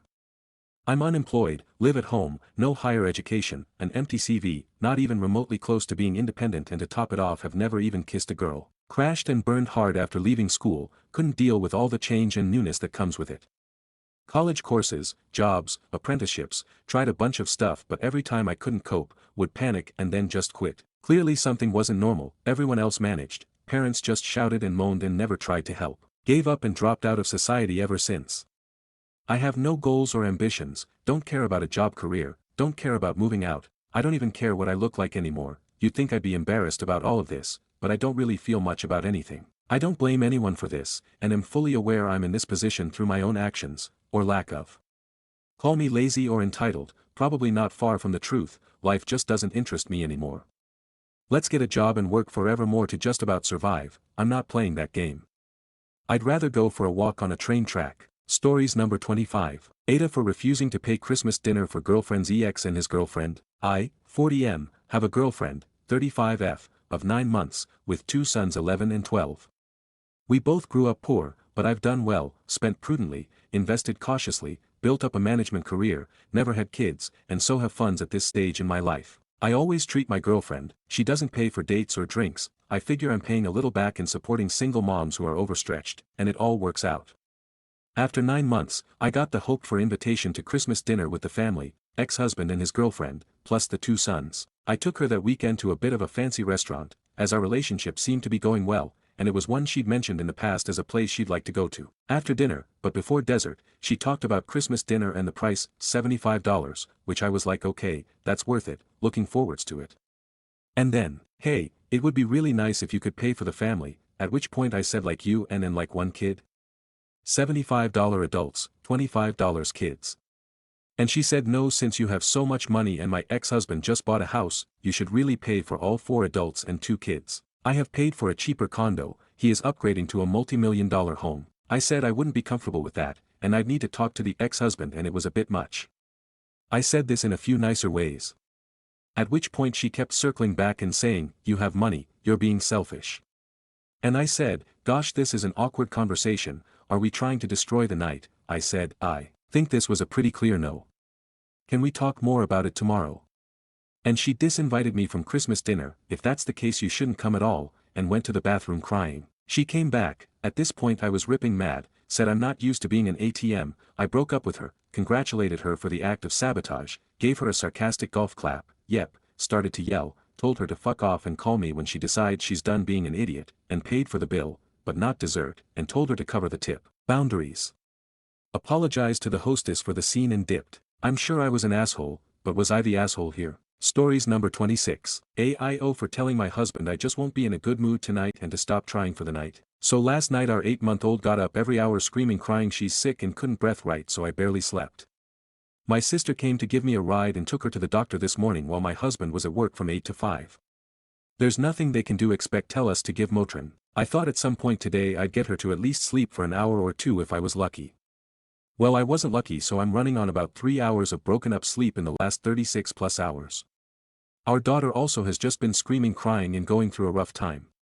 So completely overstimulating as well, and we have a 3-year-old. Just has one of those really shitty mom days that are bound to happen. When my husband got home from work, I gave him his dinner and waited patiently for him to finish and asked if I could use the car just to go drive around for like 30 minutes and decompress from this shitty day. He rolled his eyes and did a really big sigh and asked if I was serious. I said yes, I'm serious, and explained the hard night I've had. He told me to just go lay my head down in the bedroom for a little while and rest my eyes. I did that, and I could still hear our girl just having a rough time still. So I wasn't relaxed, I wasn't decompressing, I was still very much overwhelmed. I came out the room and started caring for our daughter more, and he keeps trying to feel me up. Keeps trying to ask if I'm okay, and I just told him honestly, no, I'm not okay. I told him I just wanted a little car ride, and it's not fair he got an hour lunch break and 30 minutes to and from work, but I'm not allowed a little 30-minute car ride when he's home. I told him just stop trying to get me to laugh or get turned on because it's just not my day today. AIO. Stories number 27. AITA for telling my ex-husband mistress girlfriend that karma is AB. I 28F was married to my ex-husband 29M for 2 years and was expecting our first child when I found out that he was cheating on me with his girlfriend Jessie. When I found out, I was pretty angry, but since my pregnancy was high risk, I decided to focus on my baby. I ignored him when I was home and acted like he wasn't there. After 2 weeks of me not talking to him, he asked me if we could talk, and I said yes. He started talking that the reason he cheated is because he freaked out and the stress of the pregnancy was too much for him and he needed a stress reliever, and that he didn't stress me out more and that she was easy to talk to. The stress of everything was so much that I ended losing the baby at 7 months. After losing the baby, I kicked him out and started going to therapy and put my life back together. 2 days ago, Jessie called me, stated that my ex cheated on her while she was pregnant and she lost the baby at 3 months. My ex told her to call me for support since I went through the same thing. She told me that she needed a friend and someone that can understand her pain to talk to. I listened to her, and when she was done I told her that karma is a bitch and there's nothing I can do about it except to let karma do its job. She called me a bitch and told me that I need to forgive her and be there for her. I laugh and hang up the phone and blocked her. Update: for the people saying that it's fake, trust me, I am not creative. My ex-husband and I got together when I was 16 and he was 17. He's always been insensitive and he doesn't know how to accountability for any of his actions. I made a lot excuses for his behavior when was together. We got married at the courthouse and he told me I was not allowed to invite my family. He also told me that our wedding and marriage was none of my family's business. All of that happened in 2020 and I'm just starting to feel like myself again, and I'm still going to therapy. No, Jessie and I wasn't friends, and I only found out about her when called me asking why I was texting and calling her boyfriend all the time. Also, I'm not blaming Jessie for my ex-husband action cheating on me. I truly believe that she didn't know that he was married at the time, but to be honest, that doesn't erase the hurt and the pain. I only posted here because one of my friends told me that I should have been a little nicer to her because I know what it's like to be in her shoes, and that maybe she really doesn't have a support system and was really looking for someone to talk to. Thank you to everyone for the support. Stories number 28. One person having a girlfriend doesn't prove men's dating struggles aren't real. First off, I'm responding to the top post on this sub and the other one about the Indian janitor that is 100% sarcasm emo. Sorry, but that top post read like this to me. Bro, young lads, don't trip. If you think all girls want is a 6-foot Chad with a 6-figure salary and gains, you're living in a meme. Most of those TikTok street interviews. Total cap. It's all just clout and rage bait. Same goes for the dating gurus and self-help bros, just vibin' for views, fam. Apparently that OP also made 6 figures before losing his job, which others missed apparently. Many men are ugly and not in a masculine way either. Many are bland and boring. Many lack social skills, which is one of the worst you can have, especially if you have anxiety, which makes socializing brutal. Horrible, and I mean absolutely horrible. Men date, marry, and have children. If we are using anecdotes, a week ago I was reading in the park and these poor kids were getting yelled and berated by their loud father, cussing them out physically, and I guarantee giving these kids emotional damage for just playing together. Guy was just sitting in his truck while they play, cursing loudly the entire time, and eventually left the truck to say very loudly, "I'm sick of this shit," and grabbed them by the arms and brought them to his truck. This very unstable man has 2 children and obviously has relationships and sex. In the end, it's all luck to find the fucked up person who matches with your fucked up self regardless of your morals or values. Stories number 29. AITA for refusing to help my friend pay rent after she spent her money on concert tickets. Currently I live in an apartment with my friend and we split everything 50-50, rent, utilities, etc. It's not a fancy apartment, but we make it work. I am a student with part-time job and my friend works full-time. Last week, rent was due. The day before, she told me she couldn't cover her half because her paycheck was short and asked if I could spot her until the next one. I was kinda stressed but agreed to help her since it's a one-time thing. However, the next day I saw her Instagram story. She was at a huge concert for one of her favorite artists. I asked her about it, and she admitted she bought the tickets a month ago, and said she couldn't pass up the chance and didn't think her finances would be this tight by now. I was furious and told her it wasn't fair to make me cover rent while she's out spending on luxuries. She told me I was being harsh and that her experiences matter too, and I would have done the same. I told her I wouldn't because I actually budget for my responsibilities. And I don't overspend. Now we haven't talked in few days because she thinks I'm being selfish and cold. Some my friends say I should be more understanding because mental health matters and music is her escape. I don't want to be heartless, but I also don't want to be someone's safety net when they make poor choices. Aita for refusing to cover her rent. Stories number 30. I broke up with my boyfriend today but haven't given him much detail why I decided to cut him off. I, 31, have been feeling bad about staying in the relationship for some time now. What he, 37, did to me was kind of love bombing and then cold treatment situation. I talked to him about this before, he apologized but he was very confused. Some of the examples are as follows but not limited to: he spends a generous amount of his time to talk to his friends on the phone every day, even when he's with me. However, it never occurs him to call me during a long trip. He rarely says nice things to me, constantly laughs during intimacy time. When I ask why, his answers are stupid stuff like, "You scratched my back," none of which are laugh-worthy. This hurt my confidence a lot. He flirts with his guy friends in a joking manner non-stop but I receive rarely any flirty words or compliments from him, whereas I always shower him with appreciation for his looks and brains. He even took an ugly photo of me against my will and sent me the next morning to make fun of me. These are the main reasons. I wanted to break up with him in person, why we were all thought this is the right thing to do, so I panicked and all I could say was, "I just don't feel any excitement towards you anymore." Which is true, all I feel is anger and resentment for a while, but I think he's a good person and deserves to receive an explanation why I feel this way. Should I text him a long list of reasons or should I leave him alone? Edit, thank you so much everyone. I've read all the comments, I will keep answering them. And here is the update. I contacted him and told him my side of the story. And exactly what most of you already warned me against happened. He tried to blame me for things I've never done and denied many things he did. I'm glad it turned out this way. Otherwise a part of me was always gonna to think I was overreacting. Thanks everyone once again. Stories number 31. I, 39M, am married to a woman, 40F, who uses bipolar disorder as a life raft. I'm drowning, and I don't know if it's okay to want out. How do I know when it's time to end it? My wife was diagnosed with bipolar disorder about 15 years ago. I knew this going into our relationship. In September we will celebrate a decade together as husband and wife, but I didn't expect to eventually be held emotionally hostage. She's not violent. She's not mean. She's just hollow. A black hole of effort and empathy. Everything around her collapses into her helplessness slowly, invisibly, and somehow I'm always the one stuck holding the pieces. And the blame. She wakes up around noon. Stays in pajamas till 4 p.m. Scrolls Instagram for hours. Watches fantasy anime where every female lead is a broken princess, waiting for a mysterious man to understand her. Writes exactly nothing despite claiming she's a poet and intellectual. The only things she finishes are fanfics and wine. She hasn't held a job for more than a year in her adult life. Not because she can't, but because she doesn't want to be seen failing. So she just doesn't try. She insists she's brilliant and underappreciated, but spends more time curating passive-aggressive IG stories than doing literally anything constructive. She tells people she left the workforce to focus on healing, but that's just code for, I sit on the couch, doom scroll TikTok, and complain about society. Her favorite sport is shitting on other women, especially her friends, for being tradwives, boring, privileged, or, God forbid, functioning. She critiques everything but contributes nothing. She sighs when I talk about work stress. Calls it man flu if I'm sick.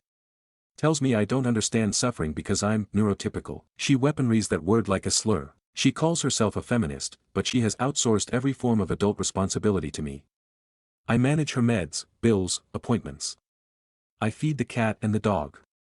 I track the groceries. I do the laundry. I schedule her therapy. I'm her nurse, her secretary, her emotional punching bag, and in return, I get disdain and silence. Sex. Forget it. It's been over a year. Intimacy of any kind?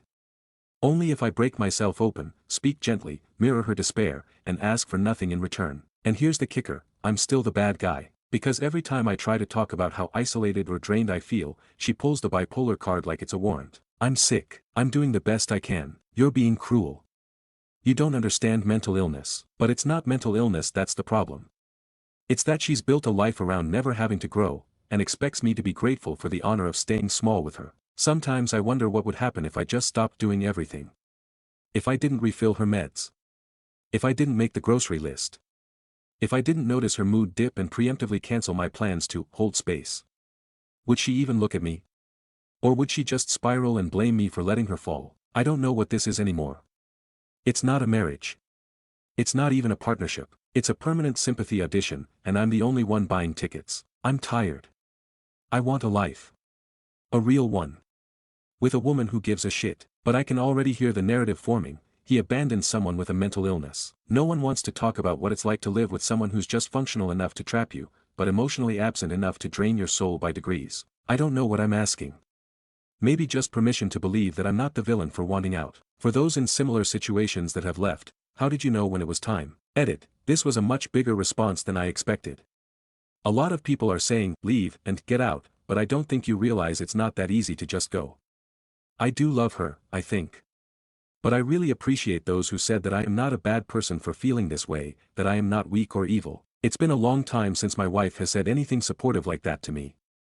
I think I will try to find some professional help. It's just hard because she is always at home and I never have a moment to myself, unwatched. Does anyone have tips for getting around cell tracking? She insists I share location at all times, so I can see a therapist privately. Stories number 32. Aita for still making fun of my wife's best friend years after she tried to blow up our wedding over a false cheating accusation. Back in 2019, I was engaged to my now wife Samantha.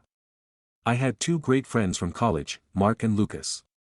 Mark is what I'd call a lovable idiot, I say that with affection. I literally warned Samantha that when she met him, he'd ask if she watches porn, and he did. Lucas is a smart, grounded guy, but he's pretty impressionable and easily swayed by others. Now, Samantha's best friend Tara is chaos incarnate. I'm talking dated married men, emotionally unavailable guys, much older men, and the occasional walking red flag. Hooked up with my old roommate. Ditched a solid relationship because the guy was hesitant to buy a house together. Immediately bought a $500,000 fixer-upper on a whim, way outside her support circle. Is constantly cycling through toxic friendships that end in explosions. Asked for a cactus tattoo and ended up with actual dicks tattooed on her, which I had to point out to her. Drinks vodka from a water decanter and is very into looking Instagram hot via crash diets and lipo. Anyway, a few weeks before the wedding, I went out with Mark and Lucas to a Nashville bar. We partied, danced, and drank, typical stuff for late 20s. A group of college girls came up to us and started dancing. I was just being a good wingman for my single friends. I wasn't being flirty or inappropriate. One particularly aggressive girl followed me off the dance floor and into the men's restroom. She pushed open my stall door while I was using it, dropped into a squat on the nasty bar floor, and tried to perform oral sex on me. I freaked out and reflexively popped her on the forehead. She fell back, because she was squatting, and I immediately left. I told my friends what happened and went home. The next day, I told Samantha everything, down to the fact that the police might get involved because of the altercation. Her reaction? Total disbelief followed by, wait, you were assaulted. We agreed that yeah, this was non-consensual and deeply messed up. Meanwhile, Mark and Lucas had gotten a very different story from the girls' friends. They were told I tried to cheat. Mark, being Mark, believed them and called to say I wasn't ready for marriage. He even threatened to tell Samantha if I didn't. I told him I already had. He called her anyway, trying to break the news, only for Samantha to stop him mid-sentence and say, yeah, he already told me. And you realize that if this happened to a woman, you'd call it assault, right? Mark awkwardly agreed. That was the end of him being in the wedding party. Lucas, once he got the full story, realized the truth and stayed on as a groomsman. Now here's where Tara swoops in. She and Mark were chatting on Snapchat, yep, mature, I know, and she caught wind of the drama after we updated both wedding parties about the new lineup. I had replaced Mark with two close friends of mine, Katie and Rachel, as co-best women. That's how Tara got involved. Instead of coming to me or asking Samantha what was going on, Tara took it upon herself to try and protect her friend by telling her I had cheated and assaulted someone. Samantha explained what actually happened. Tara, to her credit, admitted it sounded like I was the victim and that I acted appropriately. She even asked how Mark could be so gullible. I told her, I told you he's an idiot. I asked Tara for an apology, not for gossiping, but for assuming the worst and trying to sabotage our engagement. She refused. Said she was just looking out for Samantha and didn't owe me anything. She did apologize to Samantha, just not to me. Now it's 2025. Mark and I are cool again, he admitted he was wrong. Lucas and I were never really on bad terms. Tara is still part of our lives because she's Samantha's best friend, and yeah. I still roast her, not maliciously, but I do make jokes about her life choices. The cactus stick tattoos, the eyebrow situation, the serial bad relationships, the chaotic finances, the lipo, the decanter vodka, the impulsive house buying. It's all fair game. Recently, Samantha asked me to let it go and stop making fun of Tara. She said I'm holding on to a grudge, but to me, Tara tried to blow up my wedding based on zero facts, never apologized, and now just wants things to be normal. So Aita for still making fun of my wife's best friend years after she tried to ruin our wedding. Stories number 33. Aita for making my kids pay for themselves. I, 37 years old am a single mother of 3, 17 13 8 We live a nice, comfortable life. Anything they want, they can have as long as they are doing their chores, keeping their grades up, and staying out of trouble. But lately, I feel like I'm being taken advantage of by my older two. For example, my middle child told me that she needed a new jacket. So we went to the store the same day and she picked out a jacket. It was nice but a little pricey. I decided to get it for her because she's a good kid. She wore it to school the next day and came home without it. Now we're back to square one. She's asking for another jacket because she lost the old one. I told her to try to find it first, and she said it was long gone. I almost feel like she gave it away. In the meantime, my kids often get money from my little sister and their paternal uncle. In the past month, I would say that they've gotten around $300 to $400 apiece. They asked me to take them to the mall, so I did. They asked me to take them to several food places, so I did. But then my daughter reminds me that she still needs a jacket. I asked her where her money was. She told me she had spent it. I told her she should have bought another jacket. The weekend comes up, and my kids go to my mother's house. I picked them up on Sunday, and my daughter now has on a new jacket. Nice. I asked her how she got it and she told me her granny bought it for her. Later that day, my mother called me and told me that I was wrong for trying to make my daughter buy her own jacket, and that as her mother, it's my responsibility to buy my kids what they need. I told her I did, and she lost it the very next day. She told me that's what kids do. I should have bought a new one. I disagree. Aita. Stories number 34. I, 31 told my girlfriend, 29 she has a year to start taking better care of herself or I think it's best we separate. Title says most of it. Girlfriend has been struggling pretty heavily for the past year and a half. We've been together several years. I've always been self-sufficient, lived on my own, worked a stable and fulfilling healthcare job I love, handled bills, meal prep, clean etc. I do have my issues. I beat a daily hard drug habit about a year ago and have been pretty successful staying sober. I drink maybe a 6-pack every 2 weeks and smoke maybe an eighth of weed a month. Occasional psychedelic use. We moved in together a little under a year ago. It's her first time living outside her mom and stepdad's. She's messy, lethargic, and can't seem to hold a job down. Been laid off multiple times over the past few years. Anytime her parents or I talk to her about getting into a stable career field she completely rejects us. I do the majority of chores, all trash, all dishes, general tidying, she pretty much only cleans the floors. I am the only one who initiates conversations about finances and her well-being. Somewhat came to a head last night. I came home from seeing family to her in a foul mood. She's always overstimulated. Spends the majority of her free time scrolling TikTok. Tried talking with her and being playful. Told I'm overstimulating her. Eventually ended up texting her saying she has a year to address some health issues she's having, believes she's having thyroid issues which is why she is so low energy. Told her she needs to figure out a stable career and start therapy. Her response was, okay then just leave me if you're that unhappy.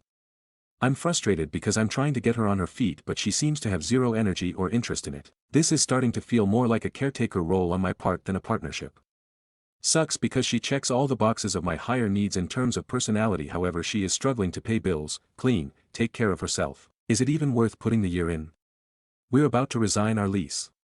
I'd like to give her time but her attitude indicates she may not have any desire to change. The thing is it's not even for me it's because I want her to be healthy and functional. Thank you in advance. Stories number 35. I went looking for a lost dog and found a bit more than that. Last night, around 9:30 p.m. I got a knock on the door. I opened it was a guy around my age standing there with a dog leash in one hand. His golden retriever had gotten loose chasing a possum and had been running around the block for the past hour trying to find her. I'd never seen him before, but something made me grab my coat and say, "Let's go find her." So we walked around for a while calling out her name, Sophie, while he told me how his ex had left him the dog after their breakup, saying, "I don't want any responsibility anymore." He admitted he hadn't quite known what to do with himself since. After about 25 minutes of walking and calling out, we found Sophie 2 streets over sitting patiently outside a house that wasn't his. She looked up at us like, "Took you long enough?" He laughed, probably for the first time that day. We walked back to his place and talked a bit more outside. He thanked me and said he hadn't spoken to anyone face to face in days. Before I left, he offered to make me coffee sometime, which I might actually accept. Anyway, I didn't realize how lonely I'd been until that moment. I'm always the type to ignore people when I'm tired or busy, but last night reminded me how simple connection can be. 2 strangers, a missing dog, and a random Sunday night turned into something that felt human. Stories number 36. Aita, my wife, got her boobs out on a night out. My friend told me. I said I don't care. Causing a lot of drama. My wife, 41F, was on a night out with friends and ended up bumping into a few of my friends while out. They stayed together most of the night and at one point were in the smoking area at the back of a bar and got talking to a couple of younger women. One of them mentioned wanting to get her nipples pierced but was scared of the long-term damage. My wife then said, "I've had mine done for 25 years and there's no damage to them, wanna see?" The other woman said yes, so my wife turned her back to the crowd behind so only those around her could see and pulled her top down for what she said, and my friends confirmed, was about 30 seconds. The other woman asked if she could feel them and my wife said yes, and after that the other woman said she could see and feel there and we damage, and now she's convinced. The next morning my friend messaged me to tell me what happened. I said I know, my wife told me. He then said she obviously didn't tell me the full story because I would be more mad, and then proceeded to tell me the exact same story that my wife told me, lol. I said I appreciated him looking out for me, but I'm not mad and I don't really care. Since then I've had all sorts of messages from friends. Some telling me I need to leave her, some telling me not to listen to others and they can't believe all the fuss. Even a couple of friends have said things along the lines of, "If you let your wife get away with this, it will encourage my wife to behave like this, like I should punish her or something." Came to a bit of a head yesterday as a few of us play for the same Sunday league football side when a couple of my friends were joking about it and one of them said, "If I go tell her I want my nipples pierced, will she show me?" And I laughed and said no harm in asking. Then one of my other friends said, "She probably will, the slag," and I lost it and went for him. We got pulled apart, but since then tensions have been quite high, with most people supporting me but a few saying it's my fault for not seeing the truth and not seeing how bad the situation is. I genuinely don't know what else I could have done different here. I'm not bothered about it, I'm really not, and I don't need people to be offended on my behalf. When we go on holiday she will be topless all day at the beach where hundreds of people can see her. I can't believe all the fuss about some nipple piercings. So Aita for not caring, my wife got her boobs out on a night out. Update, Aita, my wife got her boobs out on a night out. My friend told me. I said I don't care. Causing a lot of drama. Hey, just wanted to provide an update, clear a few things up from my first post and say a big thank you to everyone who responded. A lot of people said I need to change my friend group, but it's only been 5 friends who are getting bent out of shape about this. The rest have been fine about it and say it's no big deal. When she got her boobs out, the 2 girls she was talking to could see, 2 of her friends could see, and 2 of my friends could see. Neither of these friends complained nor see it as a big deal. In the UK a smoking area is an outside area and this one was down some stairs too, and the 6 people who saw were the only people in the smoking area at the time, but she had her back to the bar so anyone coming down the stairs wouldn't see. Now on to the update. First of all, me and my wife are still cool and it doesn't bother me one bit what she did. She messaged me that night saying, "Just had 2 20-year-old blondes playing with my nipples." I assumed she meant men, so replied, "Looks like someone is getting spit roasted before they come home," and then said something about at least I can play on my PlayStation for longer as I was picking her up when she was done. That's what our relationship is like.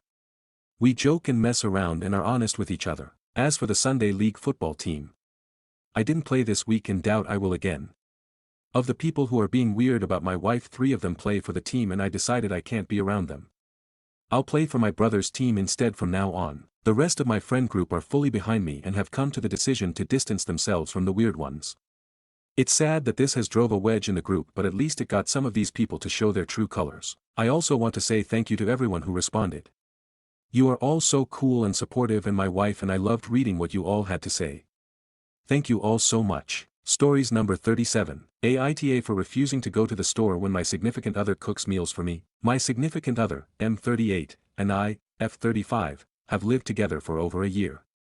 His mother and our daughter, F13, are also in the home. He is the primary cook in the home as he prefers to cook and is picky about how the food is prepared. He also does the majority of the shopping because he prefers to shop at certain stores. I do also cook occasionally and pay for meals when we order out. Additionally, when I give him money to assist with bills, I give extra to help pay for food costs. I do also clean the kitchen after each meal, which is not a small task because he doesn't clean as he cooks and typically anything he touches in the meal prep process is left out. None of this bothers me so much as when he asks me to go to the store for last-minute ingredients. For some reason he never has all the ingredients right before the meal needs to be cooked. For instance, tonight, he starts cooking pasta at 6:45 p.m. and right before he cooks he forgot that we did not have noodles. He started planning dinner at 10 a.m. He then expects me to drop anything I am doing to go to the store to get the items. When I say, no, you could have asked earlier or planned better, he accuses me of being lazy or not helpful. He does this during holidays too. Days before the holiday I ask several times does he need me to go to the store. Every day leading up to the holiday he says no, then inevitably the day of the holiday he needs a few ingredients. I ask him all the time just to be thoughtful of my time because I could end up having to make trips to the store every day due to his poor planning. I am starting to feel he does this as a way to make me earn my meal. Aita. Stories number 38. My partner is unhappy that I won't send my son to his grandparents after he cheated and broke her son's hand. I'm 34. She's 39. We've been together 8 years. She has a 15-year-old son and I have a 14-year-old son. About a week ago, her son found out my son was sucking the face off his girlfriend. Her son came home and I had to break up a fight. That night, we were woken up to them fighting in my son's room again. Next morning, they went to school and my partner suggested that I send my son to my parents, for a few weeks. She said you can't be proud of him. I said what he did was shitty and I'm not proud of that but I'm still proud of him. I gave out a lot and grounded him etc. The fighting continued and probably a week later she brought up the idea again. She said he needs to move out until they calm down. I repeated until they calm down. I said there's only one of our sons starting fights, hers. She was furious and said her son is the victim. I said to a point. I disciplined my son for what he did. She should do the same for all the fighting her son is starting. Then a few nights later, she called saying my son broke her son's hand and it's my fault for not sending him away. Turned out, her son had thrown a chair at my son and they started pushing each other and he fell and broke his hand. They surprisingly resolved stuff after the visit to the hospital but my partner is not happy. She thinks I downplayed cheating and said I should have sent him away and still should. 2 weeks on she is still very unhappy. Stories number 39. Can the neighbor have my cat euthanized for biting her kid? So the dumbass kid, he's like 4, that lives next door came up onto our deck and grabbed and lifted my cat by the tail. Predictably, this did not end well for him. He doesn't have any severe injuries, just some scratches and a shallow bite, he'll be fine. But his mom is fucking pissed and she's threatening to have my cat put down for aggression and I'm freaking out. Can she do this or is she bullshitting? If she actually does try something, is there any way I can prove it wasn't an unprovoked attack? My cat is in no way aggressive or dangerous, she just reacted to being lifted up by the tail because she was in pain. Any help would be appreciated. Edit. She is not an outdoor cat, she only goes outside on a leash. I let the kid come up to pet her, I didn't expect him to do something like that. Stories number 40. Aita for cancelling my wedding after my fiancé insisted we split all finances. I, 28M, and my fiancé, 30M, have both been dating for around 2 years. Coming from a culture that didn't approve of same-sex unions, I never envisioned myself marrying and starting a family, so I was ecstatic when my fiancé proposed to me a few months ago. However, post his proposal, our relationship dynamics changed quickly in a lot of aspects, one such aspect being finances. Previously, we would both pay alternatively on dates etc. There would be days when he would pay and spoil me, and there would be days where I would pay and treat him. This was never something that we talked about but we were both comfortable with this arrangement and it never caused any issues. However, after the proposal, we started talking about buying a house, moving in together and starting a family. During this conversation, he made it clear that he wants all finances going into the joint account to be split evenly. Now this would ordinarily not be a point of concern for me, if it weren't for the fact that our pay grades varied significantly. I am not comfortable sharing our real salaries, so I am going to give hypothetical numbers to explain the situation. For example, let's say I make around $5,000 a month but he makes $20,000, that's quite a significant difference of pay grades. With the 50-50 proposal he made, if I were to contribute $2,000 a month, for example, to our joint account, that's 40% of my income. Whereas for him, the $2,000 is just 10% of his income. I told him that this is not fair, and will put a burden on my personal income and savings. It's not an equal division if the amount is the same for both of us, as I will clearly be losing a bigger chunk of my salary. I told him that for it to be equitable, either I too should be allowed to contribute 10% of my salary I.e. 500. Or he should also contribute 40% of his salary equals 8,000. He said that this is crazy, that I am being unfair, unreasonable and weird by trying to make him pay more into our joint account. We tried speaking over it multiple times, but it always ended up in an argument. His friends and family too went nuts when they got to know of this. They called me many things, including a gold digger, and accused me of trying to freeload off of him. I am aware that our pay grades and lifestyles are different, but it was never really a problem up until now, and we loved each other regardless. But now I am starting to feel like his friends and family, who are all well off, has always looked down on me, and it's all coming out now. My fiancé has not budged either, and in every conversation we try to have he has made it clear he reflects the sentiments of his friends and family, and believes I am trying to get away with contributing less to our lives together to live off of him. These accusations and endless arguments have been extremely hurtful to me, so I ultimately decided to call off our wedding, as I don't intend to live with someone who looks down on me and buys into the narrative of his closed ones when they called me a literal leech. I don't really think I was being unreasonable when I said that dividing by a certain percentage makes more sense than keeping a fixed amount, given the drastic difference in our earnings. Aita. Update. Thank you for all the responses. I am not in the mental space to reply to all, but I truly appreciate everyone for their time and advice.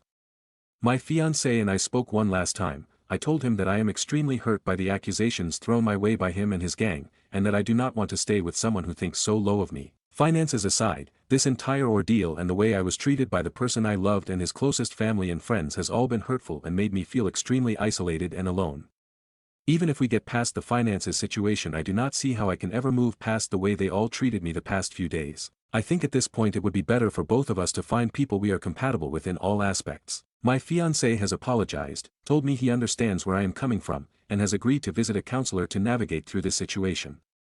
I am currently taking some break from all of this and going back to my hometown to be with my family for some support.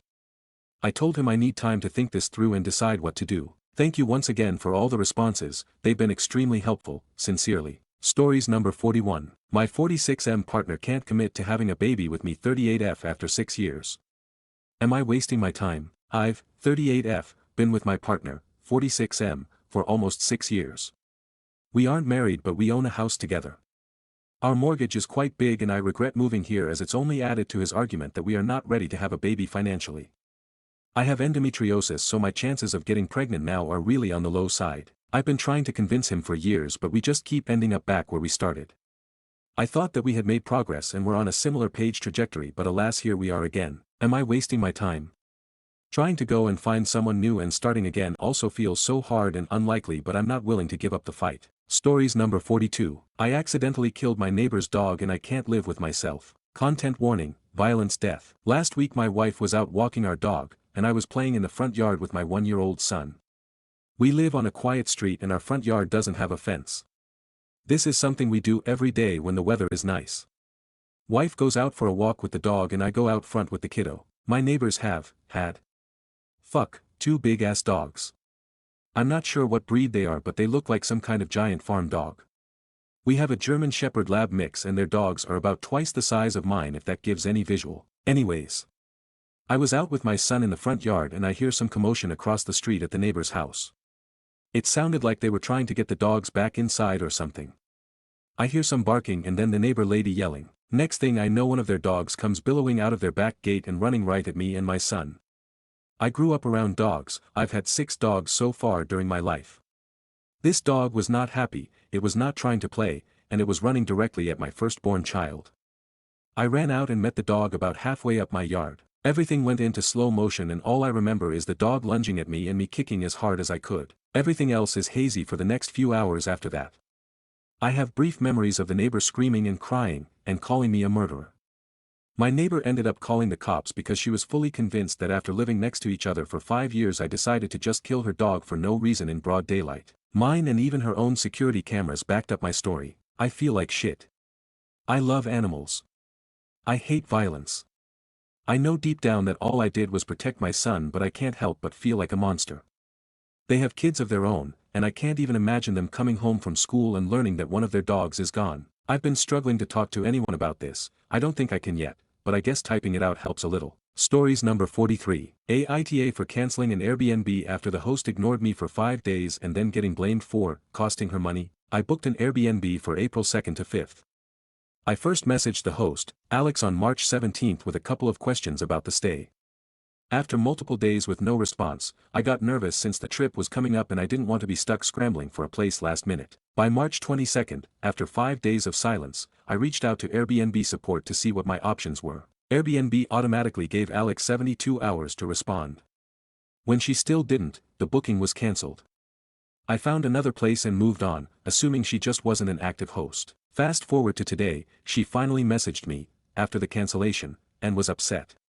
She claimed my booking never should have gone through because those dates were previously blocked, then blamed me for cancelling and said I cost her a fee and blocked other potential bookings. I explained the situation politely, but she kept going, making passive-aggressive remarks like, "Sounds like I dodged a bullet." I responded by pointing out that she had 5 full days to reply before I ever contacted Airbnb, and Airbnb's own policy gave her another 3 days before cancelling. This wasn't some impulsive decision on my part, it was a lack of communication on hers. Her final message basically implied that she had been on a vacation herself, had been fully booked for months, and that this situation had taught her a lesson. It felt sarcastic, like she was blaming me for messing up her schedule when, in reality, she had plenty of time to respond but didn't. At this point, I'm asking Airbnb to block her from messaging me because I don't see why she's still reaching out after everything was handled. Also, for any Airbnb hosts, does anyone know what this fee she's talking about could actually be? I don't see how she'd be charged for me cancelling after she ignored my messages for nearly a week. So, Aita for cancelling after she ignored me for 5 days and indirectly causing her to lose money? Or is this just a consequence of her lack of communication? Stories number 44. Aita for being upset that my boyfriend threw out the food I was eating because he thought it was culturally insensitive. My boyfriend and I made dinner tonight from one of those meal delivery services, like HelloFresh. It was called loaded pork taquitos. We forgot to pick our meals for this week, so they were chosen for us. So we cooked the recipe together. Usually he does the prep work like cutting veggies while I do the cooking. I knew already that my boyfriend wasn't excited about this recipe. He's Mexican and doesn't like Tex-Mex. However, I didn't know the extent to which he disliked it, as we've had it before from other places, but he always commented his disdain for the food. So I finished cooking the dish and we started eating it. Of course, it wasn't as good as authentic Mexican food, but I thought it tasted pretty good, honestly. I asked him how he felt about it and he expressed his disdain for the dish, talking about how he feels like it's what's wrong with Tex-Mex and how it whitewashes his culture. I was listening but still eating the food because I was hungry, and I just feel like eating something you cooked makes the experience better. Then, he suddenly says that he hated the dish and he is too disgusted to have it eaten in our household. He took his plate and my plate and threw them directly into the trash, literally as I had my fork on the plate eating it. We got into a fight afterwards, as I feel like him taking the food I was eating, disregarding any choice I had in the matter, was wrong. I do understand how he feels, though. As another POC, it is frustrating to feel like your culture is being appropriated, erasing your community's history. In our argument afterward, I told him that I respect how he feels about it and that we won't eat Tex-Mex anymore. I just didn't know he felt that strongly about it before. But I still disagree with what he did, as I felt that it completely disregarded how I felt. I feel like if he had explained how strongly he felt about it, I would have stopped eating the food out of respect for him. However, he thinks that me being upset about his actions is wrong and indicative of my lack of respect for his culture. So, Aita Reddit, hey, thanks for the responses. I know I'm getting a lot of flack for excuses and enabling him, and his actions were absolutely wrong. That's what the fight was about. But I do think that I painted his response in a worse light than I meant to. It wasn't aggressive or malicious. But of course that doesn't excuse what he did. He needs to learn to emotionally regulate, and I think that's something that can be worked on. We're both young, and we're growing. I know most of you don't agree, but I don't think he's irredeemable. To those of you who have educated me on Tejano cuisine, thank you so much. I'm lacking in my knowledge of Mexican-American history, and it's something I've been meaning to educate myself on for a while. Stories number 45. Looking young helped me catch a pedo substitute teacher. A few years ago, during a career transition, I spent a year working as a one-to-one aide with special ed kids at a high school. I looked really young at the time, like high school age young, despite being mid-30s. It actually helped me blend in and be a non-threatening, friendly presence for the kids I supported. One day, I was in art class with one of my students. She was pretty independent in that setting, so I mostly hung nearby, coloring and chatting with her and the other kids to help encourage social interaction. That day, we had a substitute teacher. Guy was probably late 40s, stringy balding hair, rough graying stubble, and just had that look, At first, everything seemed normal. But I started noticing how extra friendly he was with the group of freshman girls at the table across from me. I didn't catch all the conversation, but it went from casual to inappropriate when he started pushing one of the girls for her phone number. One of the other girls locked eyes with me and gave me the, "You seeing this?" look, which I already was, but it was good confirmation that I wasn't overreacting. I stood up and went to leave the room. As I headed for the door, the sub said something like, "Hey, there's already a kid in the bathroom, you have to wait." I turned around, flashed my ID badge, and said, "I'm a staff member." Then I walked straight to the principal's office and reported everything. Went right back to class afterward. Like I said, my student was independent, but I still wanted to be available, especially with this creep in the room. The sub didn't say a word to me, but he 100% knew he was busted. You could see it on his face. 5 minutes later, the principal came down with a school security officer and escorted him out of the building. I don't know what happened beyond that, but I know he was immediately fired as a sub and blacklisted from the district. Hopefully more came of it. But yeah, looking young that day helped me fly under the radar long enough to see what was really going on. Sometimes it pays off. Stories number 46. Aita for not agreeing to go prom dress shopping with my dad's wife aka stepmother aka the affair partner. The background's all kinds of fucked up and messy, so I'll explain that first. My mom was best friends with Jen since they were kids. They met in first grade and were inseparable after that point. My mom and dad met in college and got married a couple of years after they graduated. I was born a year into their marriage. After mom had me, Jen had 2 kids and she was single, so my mom would help her out. But then when I was 5-ish, my mom found out dad was the father of Jen's kids and that they'd been having an affair for who knows how long. My mom divorced my dad. My dad didn't want to divorce my mom. My mom also ended her friendship with Jen and hated her even more than my dad. She felt like Jen should have been one of the people she could trust most in the world, and Jen shattered that. My dad and Jen had a rocky start to their official relationship because my dad didn't want mom to divorce him and he tried to get her back. My mom's family hated Jen and my dad for what they did, and Jen most of all because they had known her since she was a kid and had treated her like another daughter-sister within the family. They went from all being close to they would ignore Jen even if she tried talking to them. My dad's family never forgave dad for destroying his marriage to mom. They really loved mom and had bonded with me, but not my dad and Jen's sons. So for them it wasn't some great thing, yay more grandkids, because they knew it fucked with my life. That meant there was some tension between them and Jen because Jen expected them to be excited from the start. My mom died when I was 10 because of a blood clot.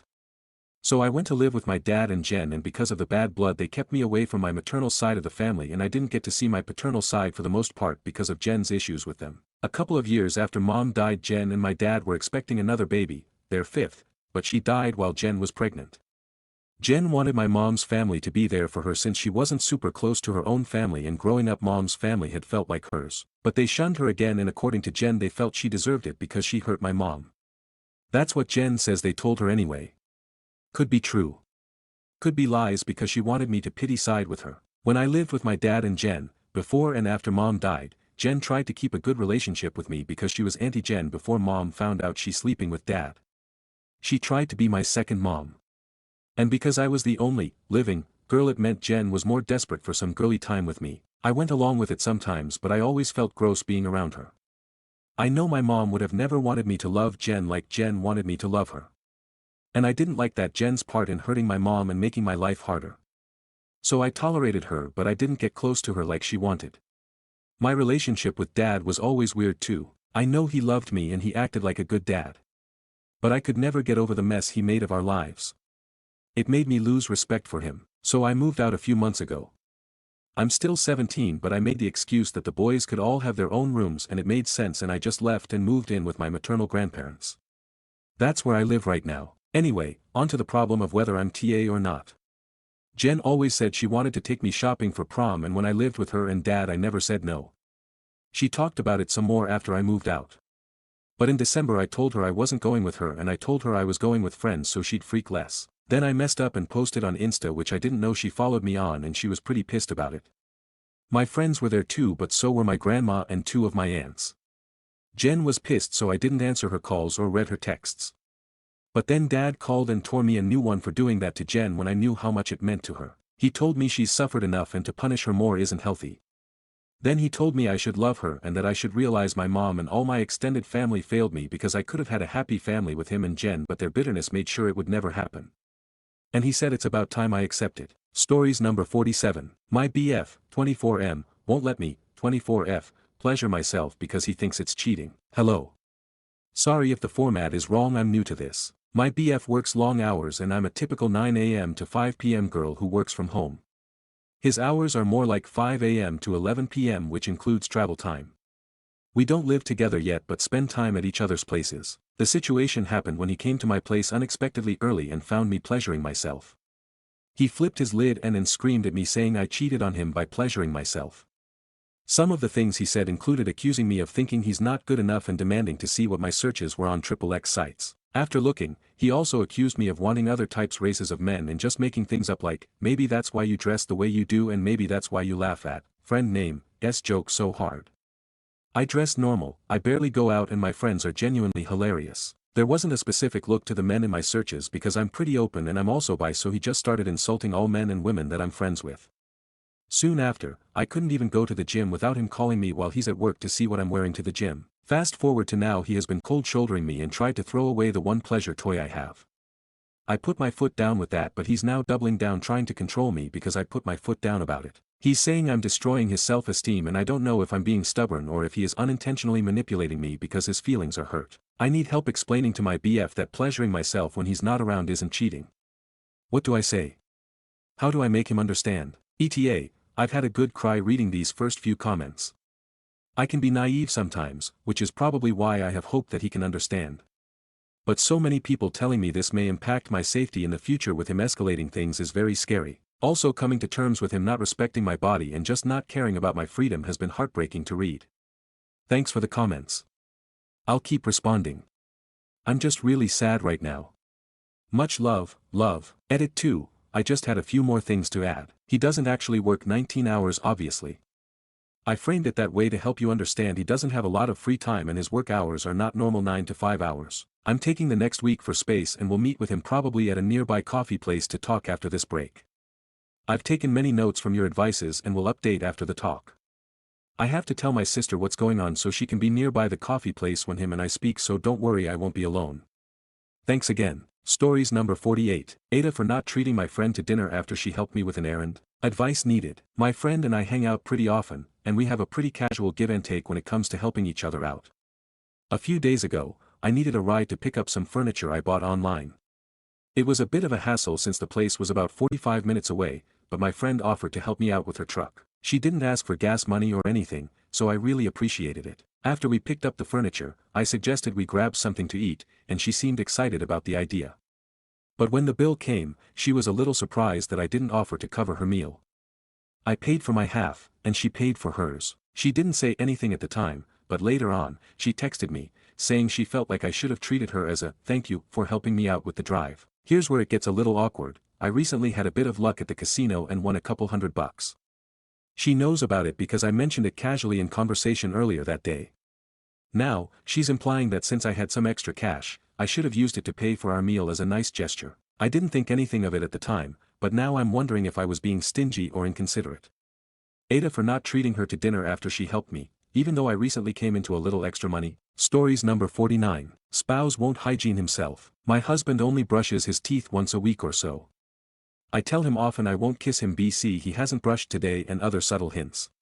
His breath actually never smelled, but lately it has been stinky and I'm embarrassed when we're at our local bar or other events that he's woofing that smell on people. I have to open the car window to survive it sometimes. I keep asking him to trim his ear and nose hairs and he just doesn't. It's gross and unattractive to me. I don't even want to be married anymore simply due to these things I've dealt with for a few years of marriage and what to do. It is literally ruining my entire marriage for me. Other things, like he never lotions and always has crusty skin. Friends have pointed out several times to use lotions or other small hints from them. He just lies he does this stuff or makes excuses or makes me feel like a POS for saying something. What do I do? Stories number 50. How come there is no such thing as a high-maintenance man? Is the question a friend's husband asked at a dinner party a few months ago.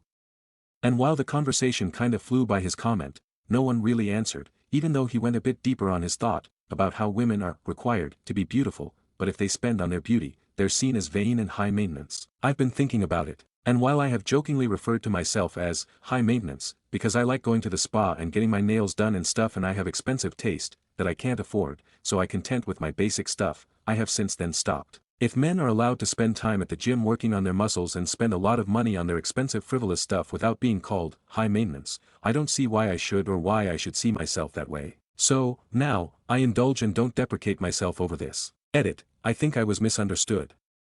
I didn't mean to imply that he thought high maintenance men don't exist.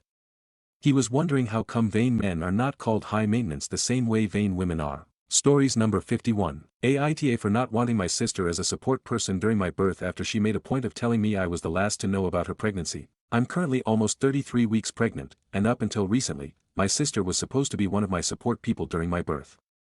We've always been close, or so I thought, and she was one of the first people to know about my pregnancy. I've included her in so much she's usually the first to know about any major event in my life, but in the past month, she's made it clear that I'm the last to know about hers. She recently announced her pregnancy and engagement, and instead of just sharing the news, she went out of her way to let me know that she deliberately told me last.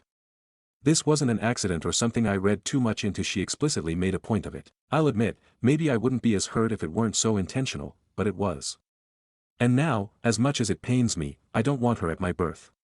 I also don't plan on telling her when my baby is born until after everyone else knows. I know this will hurt her, she's been expecting to be there for the birth since the beginning, but she's the kind of person who only seems to understand when she experiences the same treatment she gives to others. I'm struggling because I know this will cause drama, but I also feel deeply hurt by how she's treated me.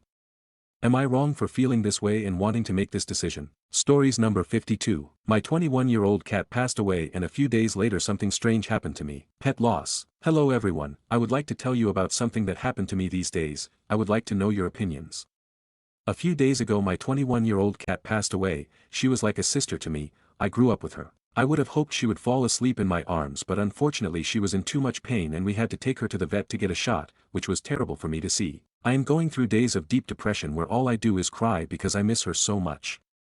When everyone had gone to bed I used to put her in a diaper, spreading out a nice pail on top of the couch to lay her on and kiss her goodnight. Knowing that she is gone now is destroying me. Today I was particularly depressed with severe headaches and my parents convinced me, I don't know how, to go out. I went grocery shopping and my mother opened the trunk and realized there were jackets to take to the wash. As soon as we arrived at the place a cat came out from behind the building and showed us the way to the entrance of the shop. This cat was identical to my cat. We went in and he started to cuddle us a lot, just me and my mother, not the other people. Then chatting with the owner she told us the cat is called Burbo and coincidentally the name of my cat was Burba. Burbo in my country is the masculine of Burba. As soon as we delivered the jackets the cat came out with us and stayed to watch at the door. In short, an absurd coincidence that however gave me a sense of relief, as if my Burba wanted to tell me that now she is fine and I must not cry. I don't know, I am particularly surprised by what happened. What do you think? Stories number 53. Losing all my friends has made me realize without friendship there is little purpose in life. Long story short, I went through something extremely traumatic that temporarily changed my personality in 2024. I went from being grounded, reliable, and consistent to erratic, psychotic, and unpredictable. I don't blame people for fleeing as they didn't want to look deeper into the root of my behavior, and it's much easier to abandon someone than deal with that heaviness and BS and try to understand me. I have been so traumatized by my own behavior and sudden abandonments, I tend to attract very avoidant individuals, that I have zero wish of befriending people going forward as I know it will likely inevitably result in some sort of interactions involving abandonment, miscommunication, or fundamentally misunderstanding my intentions as a person. However, I have realized that after an extremely long period of solace without any kind of support system or community or connection, that without human connection there is little purpose or meaning in life.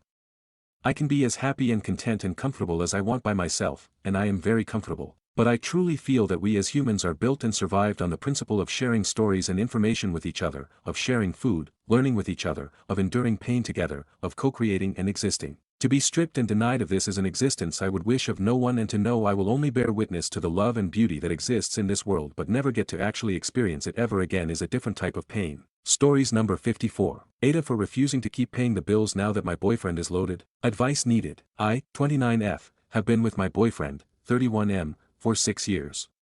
We've built a life together, sharing everything, supporting each other through tough times, and always splitting expenses down the middle.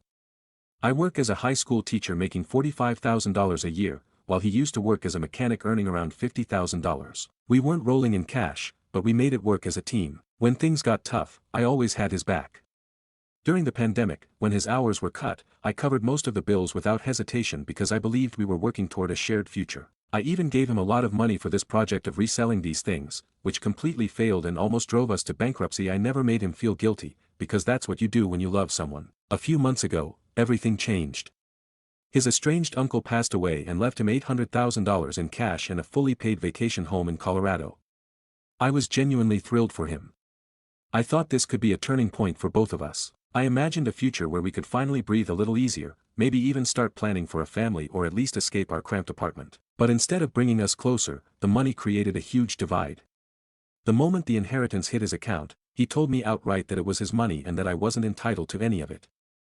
I didn't expect a handout, but I thought we'd share the burden a little more fairly, especially since I'd carried us when he couldn't. Instead, he quit his job, decided he was retired, and now spends his days gaming and treating himself to luxuries like expensive meal kits and new gadgets, while I'm still working long hours and paying half the bills.